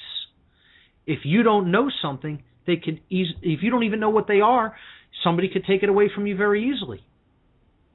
You don't even know what you have to be taken away.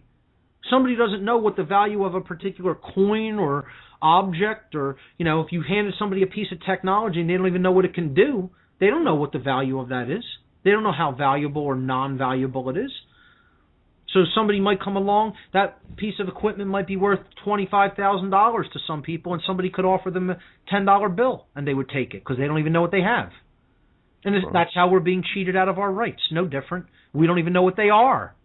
So how do people expect to value something if you don't even know what they are? And that's where most people are at. Yep. Then, here we go, Curtis, the schism again.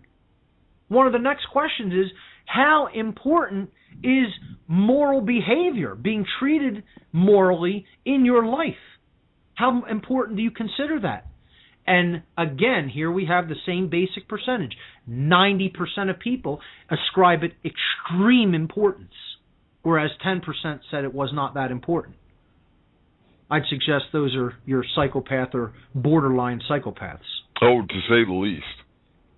90% of people say it's extremely important, yet 2/3 say it's all relative. So again, my question is, which is it? You have mental schism again here.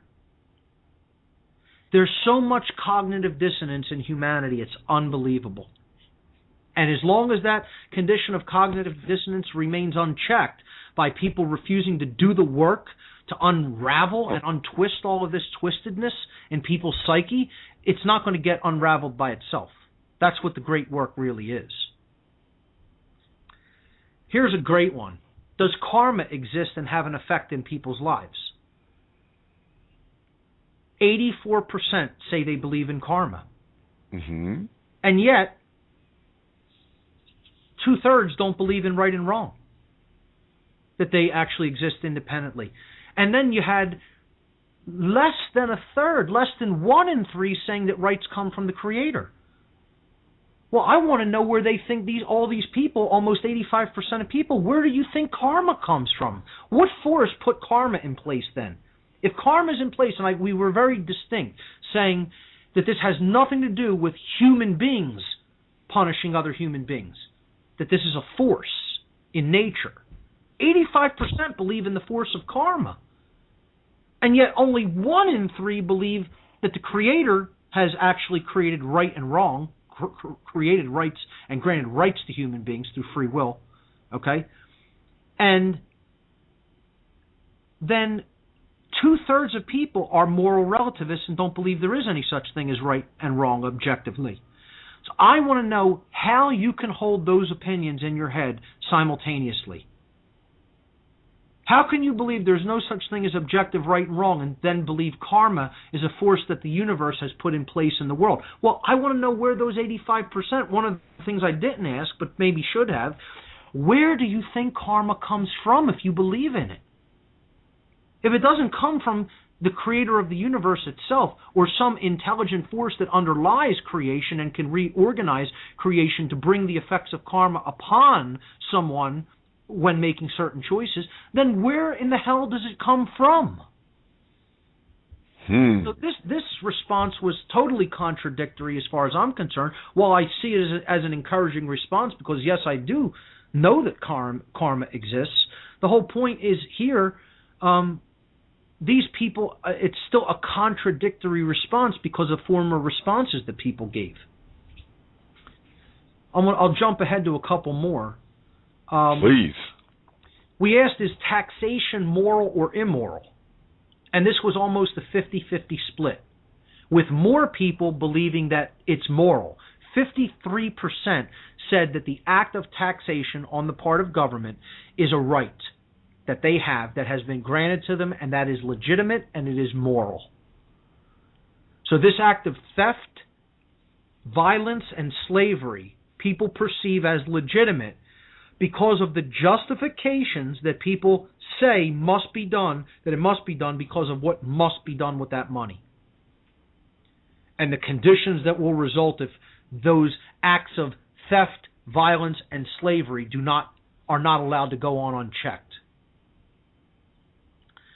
So over 50% of people, 53%, say taxation is moral.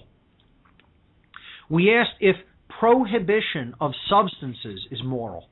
In other words, making a claim on a person's body, saying, you may not put a certain substance into your own body.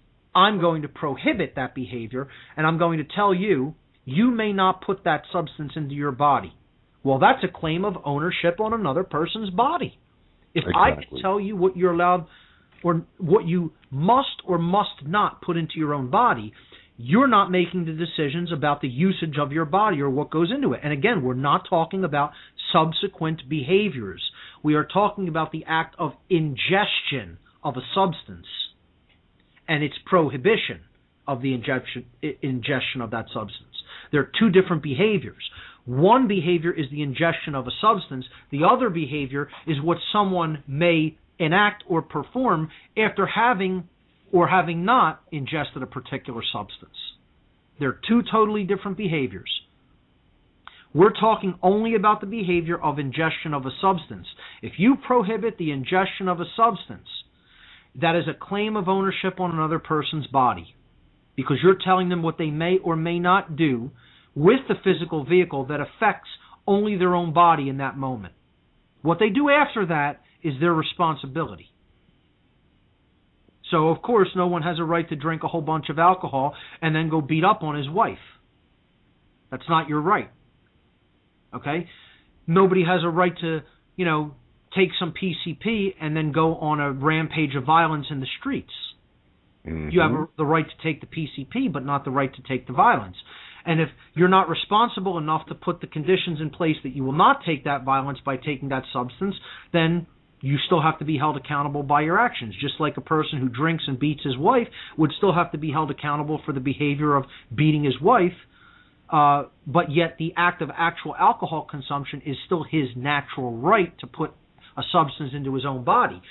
As the owner of his body, he has to maintain the rightful possession of that body. He has to maintain the control of its usage and the responsibility for what happens as the result of its usage. Those are the three conditions of ownership.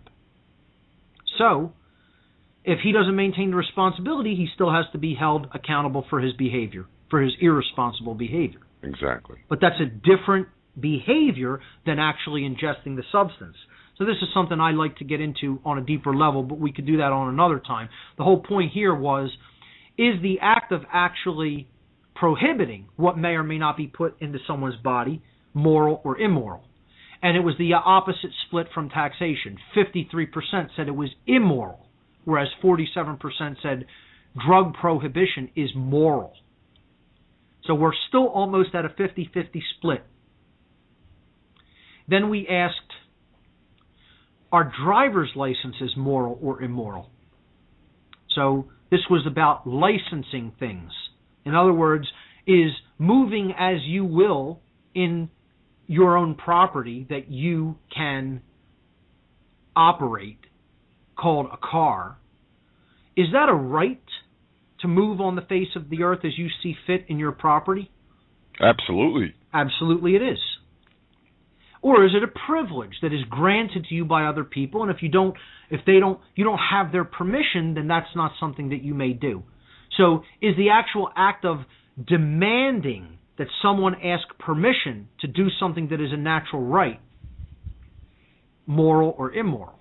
And again, people who think that this is moral believe that this is a privilege that is granted. Again, you got to go back to the situation where there's only two people.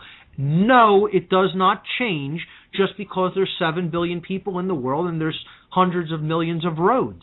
It doesn't change. That's a justification in the mind that is an illusion. People want to believe that it changes.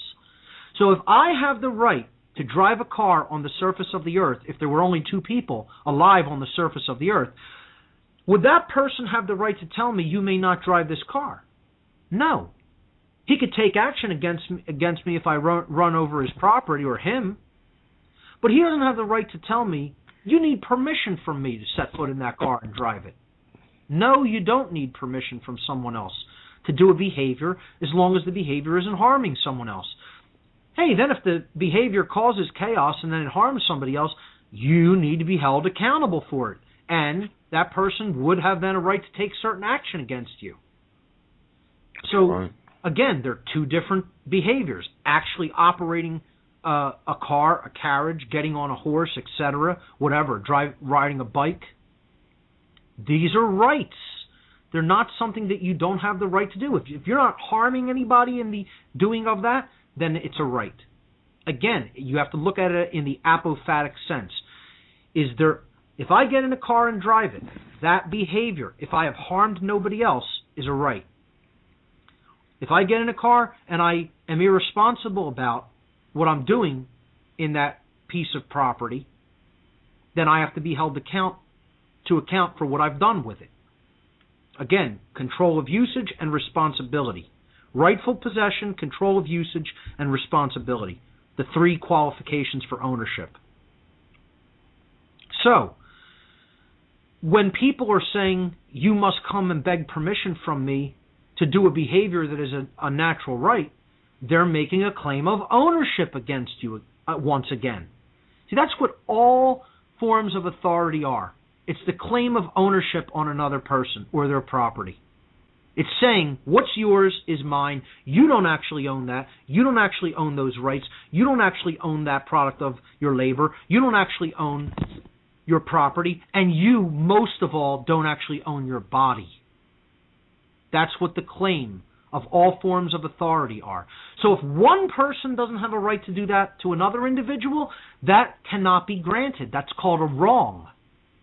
And it falls under theft due to coercion, the coercion of someone else's free will to do a behavior that is a right.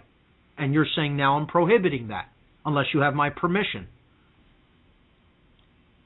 So that's another form of theft, which is a wrongdoing. And no amount of people who agree with that can ever turn that wrong into a right.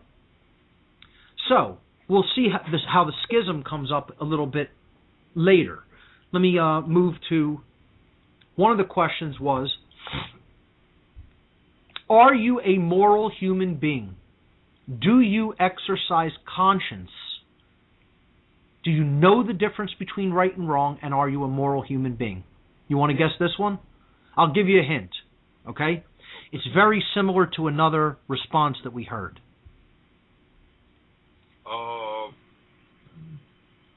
Let's see. About 80. I'm going to go 80-20 on this one. 98% said that they are moral human beings versus 2% actually admitted, no, I'm not a good person. I'm not a moral human being. I don't take morality into account in my behaviors. And I would suggest we got a psychopath on that one. Absolutely. And they felt like being honest that day. They didn't want to, hide under guile and deceit and lie about being moral. Okay? Now, this answer is a complete crock, of course, because we just saw in the same homework result in the same week that 2/3 of people, a full 2/3, said morality is completely relative and people get to make it up. So how could somebody truly align their behavior with the actual difference between right and wrong if they think it's all relative? And see, this is what people think. They think what I think about right and wrong is accurate. It's based on my perceptions. Okay? Therefore, it's true. And that makes me a good person. See how their rationale works? Yeah. They're not thinking, well, I'm a moral relativist, and I don't believe in objective right and wrong. Therefore, probably my thoughts are out of alignment with what actually is true, and therefore my behavior cannot possibly be in alignment with what actually is true and right. Therefore, if I'm being honest with myself, I can't honestly claim to be a truly moral human being. But nobody's going to say that. Very few.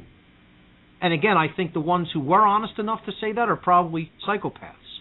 And they just said, hey, what do I care what this person's doing with this data? I'll be honest, I'm not moral. I do whatever I feel like, whenever I want. Doesn't matter who it hurts.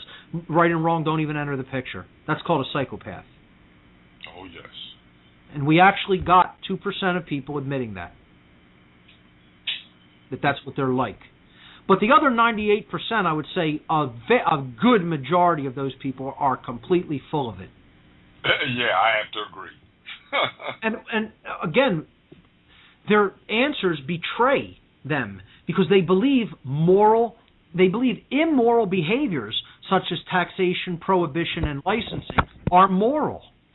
About 50% or more, and I don't know if I gave the number on the licensing. It was 72%, almost 3/4, almost 3 out of 4 said it was moral for licensing, and only 28% said immoral. So look at those kinds of numbers, and you realize that the answer to are you a moral human being, 98% saying yes, can't possibly be true. That's what people think. That's not what is. I'll just do a couple more, and then we can wrap up. Certainly. Go ahead. We ask people, do you own your own body and mind? Okay? To your own body, do you own your own body? 87.5% said yes, and 12.5% said no. Now think about that. Again, here's the example. More than 10% of human beings believe that they are physically owned by someone else.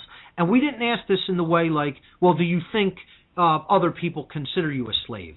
We actually said, are you the rightful owner of your own body? Do you in reality own your body? Is your body your own property legitimately? And 12.5% said no. They believe something or someone else owns their body. And I would suggest these people are probably very right brain imbalanced, probably fundamentalist or extremist religionist types that believe God owns their body. Okay? And we're not talking about whether you can eternally own your body. Again, this is where people get into the whole, ridiculous notions of ownership. Okay? Do I own the keyboard that is sitting right in front of me, in front of my computer right now? Yes, I do. Yeah. Am I going to own it eternally? No, because I'm going to die one day. And therefore I'm not going to own anything in physical form. This keyboard could break and go into a landfill. I won't own the physical matter. Right now I'm using it and I own it. It's the same with the body. That's how you have to look at whether something is property. I have lawful possession of it. I determine its use, and I'm responsible for it. Okay? So, I own this keyboard. I lawfully acquired it. I'm using it. I'm responsible for it. It's mine. Same thing with the body. Okay? While my consciousness is inhabiting this physical vehicle called the body to gain experience and to learn and to grow and evolve in consciousness, for all intents and purposes, it is my property. Because it's mine, I get to decide how it's used, and I have to be responsible for it. Okay? And that's all we're asking. We're not talking about some grand cosmic conception that, I can never own anything. This is overthinking the response. Of course, nobody can ever eternally own anything except consciousness itself. Okay? you're not leaving here with a thing. You're leaving here with one thing. Okay? That's not what we're talking about here. We're talking about while you are in stewardship of it, in possession of it, is it your property? Do you own it? And for the people who asked these questions, I didn't ask any of these questions. The students did all the asking. Okay? So I didn't get to see the faces of the people who responded to these questions. But a lot of the students told me most people sat there for a length of time before they even answered this question and sat and thought about the response. Could you imagine this? Wow. Curtis, listen to what I'm just... I let it sink in, folks who are listening. People were asked the question, do you own yourself? Do you own your body? And they sat there and thought about it for a long length of time before answering. This is where humanity is at. This is where humanity is at. Ooh, we've got work to do. Now, they were asked also, do you own your own mind? And more people believe they own their mind than their body, which is amazing to me because I think most people's mind is wholly owned by someone else. In reality, of course, we're the owner of our mind, but I think most people have hijacked the ownership of people's mind and they've hacked it, and for all intents and purposes, they control its usage, and so it's theirs. It's someone else's, in other words. 92.5% of people believe they own their own mind. Only 7.5% said, no, I don't own my own mind, which, again, I wonder who in the hell do you think owns it then? But in reality, of course, we all are the individual owners of our own consciousness. But what I'm saying is the real percentage of people who actually do truly own their own thoughts is very low. Most people's thought processes are owned by someone else that they've never even met. So that explains why that small, powerful minority is able to control the majority? That's right, because what is taking place in your mind ultimately determines how you act. How you act ultimately determines what the conditions of the world are like. So if someone can control the mental processes by controlling the availability of information or how information is perceived, they control that whole process, and therefore they control the outcome. They control the conditions as well, because what's putting those conditions in place is the behaviors through the mental processes that determine the behaviors, that choose the behaviors. So that's how mind control works in a nutshell. So I would say the actual situation, if I had to make a guesstimate, is flipped. I would say if we have 7% of people that do own their own mind, we're lucky in reality. And I'd say over 90% of people don't own their own mind. It was some social engineer, I think it was, wasn't Skinner. I can't remember who said it. The person's name doesn't come to my mind, but I know he was a social engineer. He said 2% of people actually think. About 3% of people believe that they think. In their own mind, they believe that they think. And about 95% of people would rather die than think. Wow. Maybe it was Julian Huxley. I can't remember the person's name off the top of my head, but yeah, very powerful quote. And I would agree with that probably. I would too. You know? So that was an interesting question. We also asked, does everybody have the same rights? Do all human beings have the exact same rights? 3 out of 4, 75% said yes, we all have the exact same rights. 1 out of 4 said no. Certain people have rights that other people do not have. Now, just think about that for a minute. Okay? That jibes perfectly with government grants rights to man. The same exact percentage. 25%, 1 in 4 people believe government grants rights to human beings, depending on where we're born, what jurisdiction, quote unquote, we grow up in. And 1 in 4 people believe certain people have rights that other people don't have. So this actually does jibe perfectly. There is congruency with this answer. 1 in 4 people believe certain people have special rights that other people don't possess. They just have magical powers. They're allowed to do things that other people aren't allowed to do. Imagine that. That's interesting. Yeah. Now, look at the contradiction, though. Look at the schism with the next question. Can majority approval turn a wrong into a right? In other words, if everybody agrees that this behavior that we would normally see as a wrongdoing, if everybody agrees, hey, we're all allowed to do this to this person, would that magically turn it into a right? Hell no. 100% of people say no. It's the only question that we asked where there was 100% congruency or agreement between every respondent.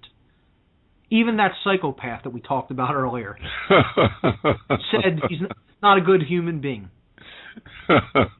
And was one of the people who I think also responded that there's no such thing as human rights. He even said, that person even said, if everybody agreeing that a violent behavior is okay, it would still remain a wrongdoing. And that's the correct answer, of course.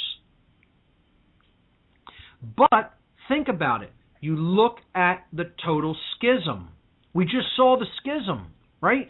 We just saw a quarter of people believe that other people have special rights that other people don't have. And yet they say, well, you can't turn a wrong into a right. And then the previous week, 50% of people said people are allowed, a certain group of people are allowed to do a wrongdoing. And we could call that a right. It's moral. It's called taxation. We just don't call it theft, violence, and slavery. We call it taxation. See, that's the problem with the obfuscation of words. You can convince people through making up a term that it's not theft, violence, and slavery, which is what taxation is if we're being honest with ourselves. So 50% of people believe that it's okay for people to engage in theft, violence, and slavery by euphemizing that behavior and calling it taxation, and yet they claim you can't turn a wrong into a right. Well, which is it?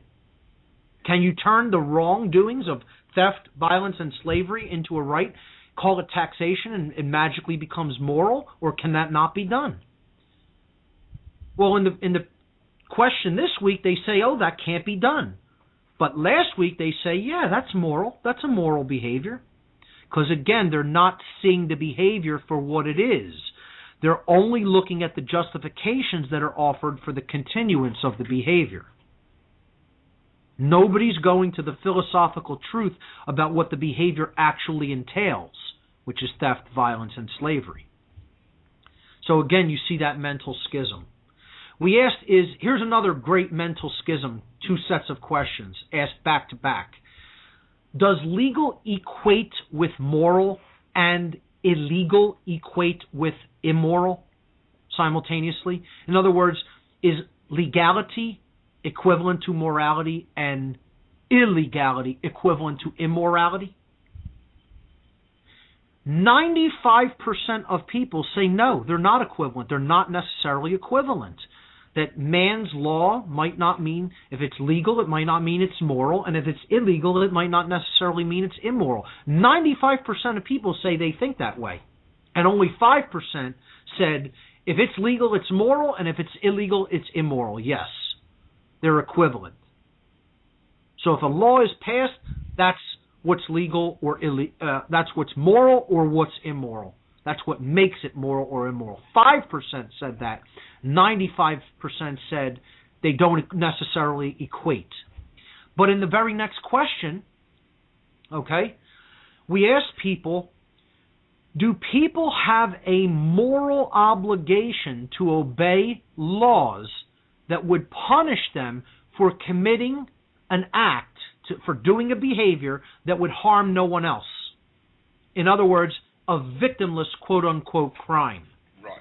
If there is no victim doing a behavior, okay, such as smoking a cannabis joint, I'm only smoking it myself, and I've caused no harm to anyone else. What do I have a moral obligation not to engage in that behavior until I could find a way to change that law? Therefore, in breaking that law, would I be committing an immoral act? And guess how many people say, yes, you have a moral obligation to obey that law, even though the commission of that act harms no one. You still have a moral obligation to obey it until you can find a way to change it. 62.5%. Almost 2 out of 3 people say that something being passed into law creates a moral obligation. Well, how could that be if illegality doesn't necessarily equate to immorality? Think about that for a minute. If a law is passed and that does not necessarily mean that the behavior is immoral, how could you be under a moral obligation to obey that law? That's right. But yet, that's what most people think. So you see the schism. Again, the whole thing was to show people how much direct contradictional consciousness people are trapped in. This is the psychological condition known as cognitive dissonance, or what I call the mental schism. Okay, what this is to display to people is how much people will say one thing, and then you're just defining the same thing in a different way, in different words, and they'll say they think something completely other than what they just said. So they just said in the previous question, legality and morality are not necessarily equivalents.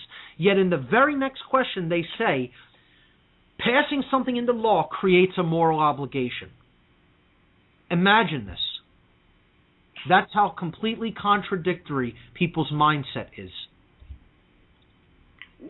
I'll just do a couple more. We asked, does it make sense to you that something could be legal in one place and illegal in another place? So how could something be moral in one place and immoral in another place? Does that make sense? In other words, like I gave the example of alcohol prohibition. How could a behavior change over time from being moral at first and not punishable by law, by man's law, then being immoral and punishable by man's law, then go back to being moral at the stroke of a pen? Now, guess how many people think that is sensible, or said that they think that that's sensible? How many? 40%. So once again, over a third, over 1 in 3 people are perfectly comfortable with the idea of moral relativism in man's law. That doesn't create any kind of a problem for them in their mind. They say, oh yeah, people over here can decide that's immoral, and they're going to punish people for doing it, and people over here can decide, no, that's moral, you can do it. And there's no contradiction. To them, that's perfectly fine. Like the example I gave at the gun show. The person was asking, how can someone have more rights than me when you cross a border? What magical powers do I have to have a high-capacity magazine for an semi-automatic weapon on the opposite side of a border, and he's limited to having a 10 capacity or a 7 capacity magazine in the place where he's at, just because legislators there said that's the way it is. So he could be jailed and possibly have violence done to him or his property because he owns a possession that I could have in my house, and people will say, fine, no problem, leave him alone, don't do anything to him because he has that. Well, which is it? Am I moral or immoral for having that? Is he moral or immoral for having that? There is a real answer. Having that object is a moral act because it's the possession of an inanimate object, which is someone's right as long as they've acquired it lawfully. As long as they haven't stolen it, in other words. So that is both my right and his right. Yet if I crossed the border with that object, someone would try to put me in a cage. because they say that's an immoral act over here on this opposite side of this imaginary line. And this is where 40% say they got no problem with that makes perfect sense to them, that they don't see the inherent schism in that. 40%. We asked people, get this one, here's a great one. Okay. What does the phrase no masters, no rulers mean to you? We all govern ourselves. Which is what? If you had to sum it up in one word, no masters, no rulers. What is that? Freedom. That's it. That's what it is, right? Yes. I think anybody that wouldn't answer the word freedom, something's not quite right with them, to me. Okay? If you're telling me someone not being owned by anybody else, well, that's called freedom. You're not owned. You're not a slave. If you don't have a master and you don't have a ruler, that means you're not a slave or a subject. Masters have slaves. Rulers have subjects, which are essentially their slaves. So if there is no master and no ruler, that means everybody's on equal ground under natural law, and therefore there's no slavery. Therefore, if you wanted to sum that up in one word, it's called freedom. That's the correct answer. And I would say it's not a matter of opinion. There is a correct answer. Curtis, please brace yourself. And everybody out there listening, brace yourself. Okay? Because you are going to be staggered by this response. Okay. Okay? Take a guess how many people gave the correct response and said, no masters, no rulers means freedom, which is what it does mean. Okay? Take a guess how many out of 100%, what percentage said it means freedom? I'd say about 40. 45% answered with the word freedom. Now you'd think, okay, that's great. That's a great response, right? We're almost at half that think that. We got 20% other responses that didn't really make much sense. It was like they were all over the place. So I put them all together and said, well, this is, these are varied, seemingly nonsensical responses. I don't know what the people were really thinking in giving those answers. So 1 in 5, I don't think made much sense in their responses. And almost half gave the response that I consider the correct answer. Now, take a guess what the other word was that they gave, that they equated to the phrase, no rulers, no masters. Government. No, we're talking no rulers. Oh, no rulers, no masters. Yep. Anarchy. We got the word anarchy, but then we tried to make a clarification. We asked people whether they were talking about anarchy as freedom or as chaos. Okay? So what we did is we broke it down into just two categories, freedom or chaos. The other most popular response to that phrase was chaos. That people equate the term no rulers and no masters with the term chaos. So in other words, people feel that they need to be ruled. Imagine this. That the absence of slavery in their mind equates to chaos. Now, just let me say that one more time. And I didn't tell you the percentage yet. 35% of human beings. This is more than 1 in 3 humans. More than 1 in 3 people said the absence of slavery equals chaos. That in order for there not to be chaos, there has to continue to be slavery. Wow. They don't even understand that slavery is chaos. Precisely. That's why we have chaos, because we have slavery through government. And these, over a third of human beings, ladies and gentlemen, I don't even, see, it almost doesn't sink into me. So I want to just clarify this one more time. I know at the risk of even, sounding repetitive. Please think about this for a moment, very clearly. Over 1/3 of human beings believe that the absence of slavery is equivalent to chaos. Therefore, slavery must continue in order to, quote-unquote, prevent chaos. That's where humanity is, folks. Ooh. Yeah, we're just going to take a quick pause, Mark, and take a look at our switchboard.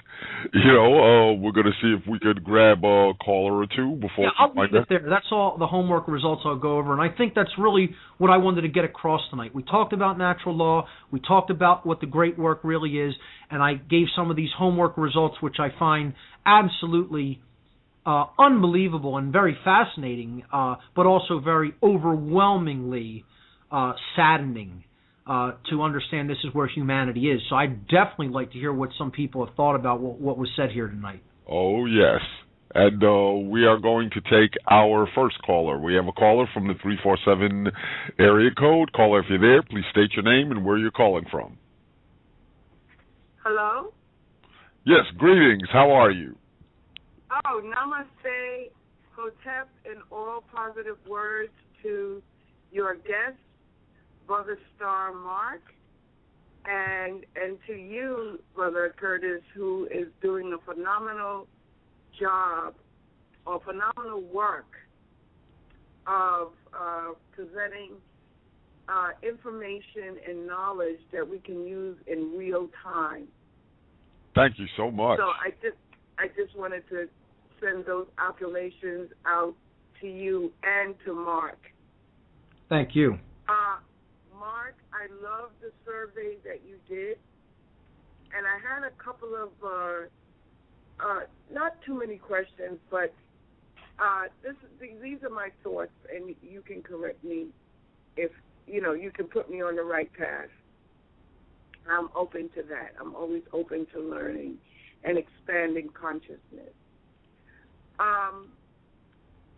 We know that most people know that the United States of America is run with magic and rituals. Sure. Right? Well, I would say most people don't know that, but among us, yeah, that's what I'm saying. among most people yes, don't sure, know sure. that. They just think it's Sure. like, oh, la-di-da. Right. Okay. And they think only special people are allowed to have whatever, which is a false notion. But what I wanted to say is that once we know or we're gaining the knowledge that this society is based on rituals and magic and all sort of things, and we know that 1%, maybe 1 or 2% is running Right. things, so they think they're running it, okay? And they are in actuality they are, and I just think it's like for a limited time, okay? Because there is such thing as karma. But on the other side of the coin, is it not possible that the other 1% or 2% of people are also practicing rituals and magic for the greater good? And I feel that I have two minds running at this time when I'm speaking to you. But my first mind was saying, well, hey, we're not helpless puppies here. Right. Isn't there another side to the coin? There's your side, my side, and the absolute truth Sure. to this matter? I would say regarding the ability to influence other people's thought processes, you could look at that as a form of magic, especially, and people have accused me of wanting to practice mind control against the population. I'm not about wanting to control anybody. Exactly. It's about influencing people's mind so that they can see the truth. And then you can remove that influence once they're able to see the truth. It isn't about controlling it. Controlling it is about what they're doing now. They're continuously having to wield their magic over the minds of the people.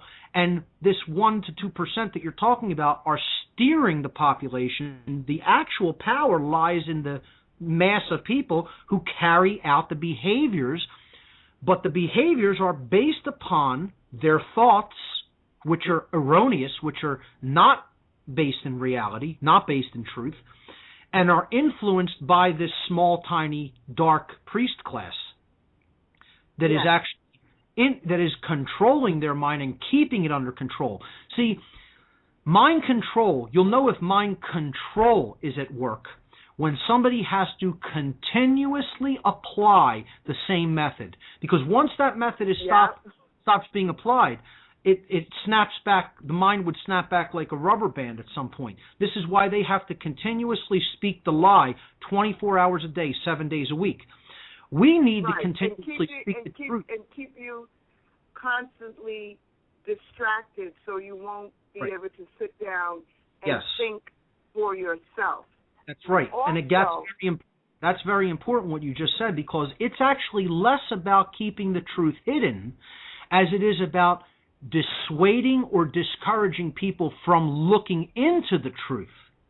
They are trying to get people to ignore the truth by either getting them to believe, oh, there's no point in looking into that, you'll never know, you can never know the truth anyway, or to say, that isn't true, don't even bother to look into that information, it's not even worth your time. And so they're influencing and dissuading people from to ignore the truth, more so than they are actually directly trying to remove the information that people need to know from availability. Right, and just the other day, I had an opportunity to look at a document which is in full view called United States versus United States versus United States of America. I got blown away by that. I said, what? At first I got, really upset.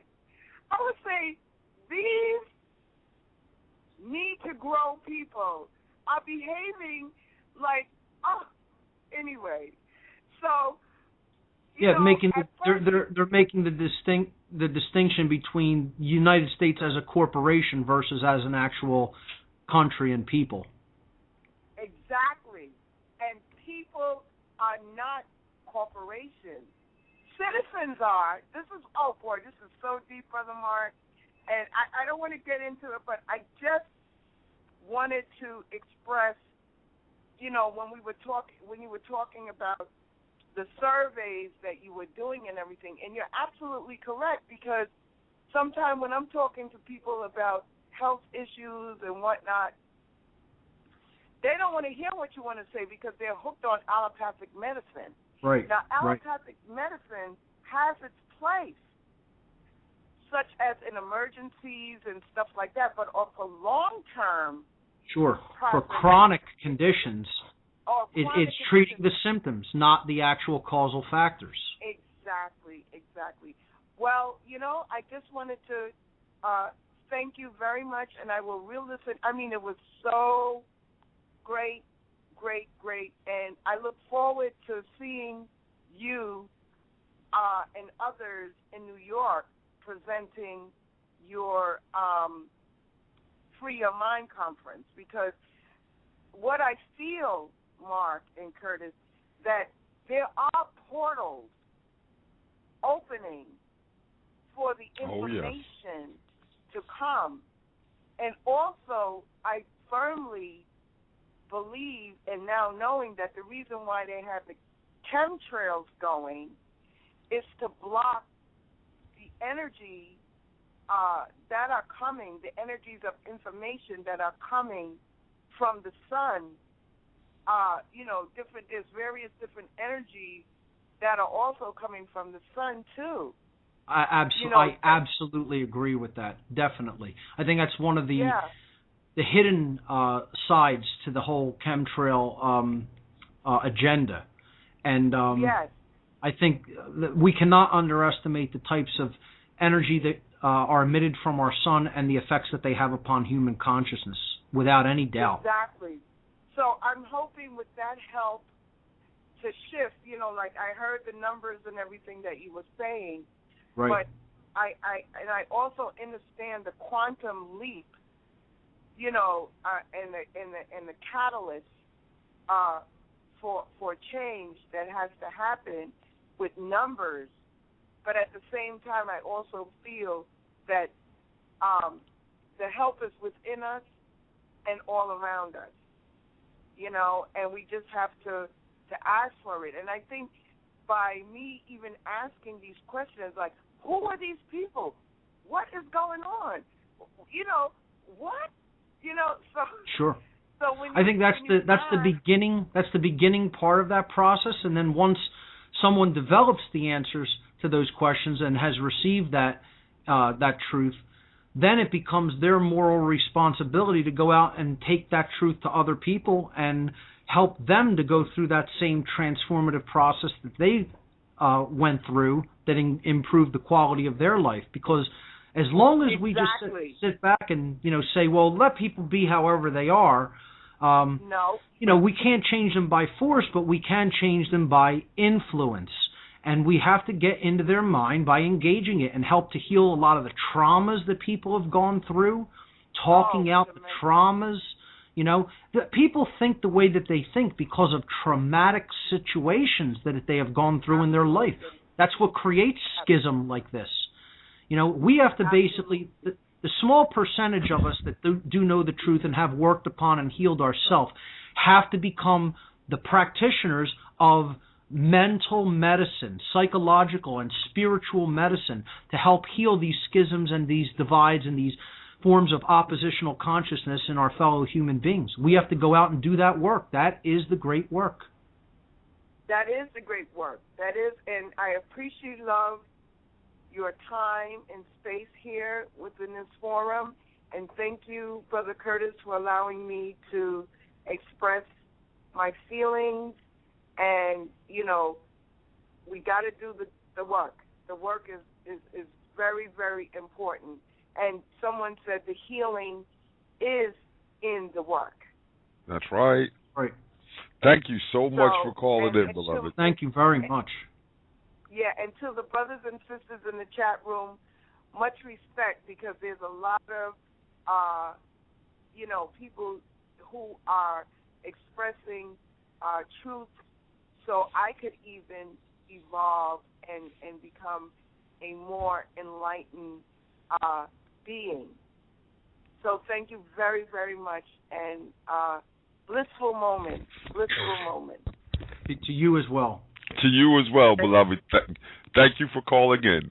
To the other callers, we deeply apologize. We don't have enough time to get to you, but whatever questions that you may have, I'm quite sure you can email them to Mark, and he will get back to you with the answer. But as we wind down, brother, oh man, this was awesome. I think it was something a little bit different. We laid the background for natural law and then talked about direct interaction with people. And again, that being the great work, we're getting some data about where people are at. Hey, that's what you have to do first, right? To make a diagnosis, you have to understand where they're at, and then you can work with them from that point. So I hope this helps. Some of this data helps some people understand where we're at. Yes, and before you go, brother, before we let you go, Sure. please let anybody know where they can contact you about your, let everybody know about your website Sure. and your podcast and anything Absolutely. else you want to share. Yes, my main website is whatonearthishappening.com. You can email me from the contacts page on that if you have any questions. I get so much email on a daily basis. I can't guarantee a personal response, but I do read all my emails. And if there's a particularly, important or pressing question, and somebody, asks something that I, really feel like I should answer and get back to them and clarify something, sometimes I'll to the extent that I can, with the availability of my time, I'll sometimes answer emails personally, but I don't want to tell anybody that I will definitely. So just so people know that. But I have another website called freeyourmindconference.com. We did 2 big conferences here in 2011 and earlier this year in April here in Philadelphia. That the caller alluded to, the Free Your Mind conference. We've been talking about the possibility of maybe bringing this to New York City at some future point. Oh, yes. If we can get the right team of organizers involved with that effort, because we want to take it even bigger, and I want to step down from the organizational role so that I can really focus on the material and speaking, etc. And if the organizers want to continue to have me be a presenter at the conference, I'd be honored to do that. I'm working with some of the other organizers to try to step down from that organizational position and have some other people step up and take the reins. And then maybe we could take this to an even bigger arena like New York City. So that's what's going on in that arena. We are going to have the videos from the conference this April up on the website soon. Within the next few weeks, hopefully, we're winding down the video editing process on those. So look for those soon. And you can check that out at freeyourmindconference.com. So those are my 2 main websites. And Curtis, I want to thank you once again for providing the opportunity to share this information on your great radio show. Thanks so much. Oh, man, I love you, brother, and the family loves you, because every time you come, you bring us jewels, okay? And I'm already planning your next visit. Awesome. Because, I really enjoy bringing you on the show, because you have so much to share, and you have such a love and a passion for people that you really want to see people wake up. Yeah, absolutely. And Curtis, I want to say thank you so much for the phenomenal work that you've been doing with this show, with your websites, everything. And it was just a real honor to take part in that panel discussion that we did in New York City a month ago with you. It was just you were so powerful on that. I can't wait to check out the video from that as well. We did a panel discussion at the Meta Center in New York City. Me and Curtis, along with 2 others, Gary Jensen and Pam Grossman, were also on it. And it was a lot of fun. We shared a lot of great information there with the folks who turned out. And I just want to say you did such a great job on that panel discussion, too. But thanks so much for all the work that you do, and keep it up, my friend. The great work is being done by many, and we have to increase those numbers and get many more to do it so we could actually accomplish it. Yes, indeed. And once again, not just coming from me, but coming from the family, we thank you so much, Brother Mark, for taking time out of your busy schedule. Hurry up back. We're waiting for you, brother. Anytime, sir. Rest well, my friend. Love you. Be well. You take care. Good night. Good night. And we also want to thank you as well, beloved family, for taking time out of your busy schedules to be here with us this evening. Wasn't Mark awesome? He always is. Tune in tomorrow evening at 8 p.m. Eastern Standard Time, when we will have the incomparable Dr. Mitchell Gibson back in the house. Yep, he's back. This is what a lot of people have been waiting for the last year or so. I've been getting emails on almost a daily basis. When's Dr. Gibson coming back? Well, Dr. Gibson will be back tomorrow evening at 8 p.m. Eastern Standard Time, and will be on a frequent basis. And also Monday evening, this coming Monday evening at 9 p.m. Eastern Standard Time, Jordan Maxwell will be back for part 2. So Occult Science Radio has got some powerful things coming up. Visit theoccultnetwork.com. Visit the Occult Network on Roku.com. Join us on Facebook, YouTube, Twitter, LinkedIn, Google+, and also become my friend on Facebook, Curtis Illuminated One Davis. I love watching the family grow.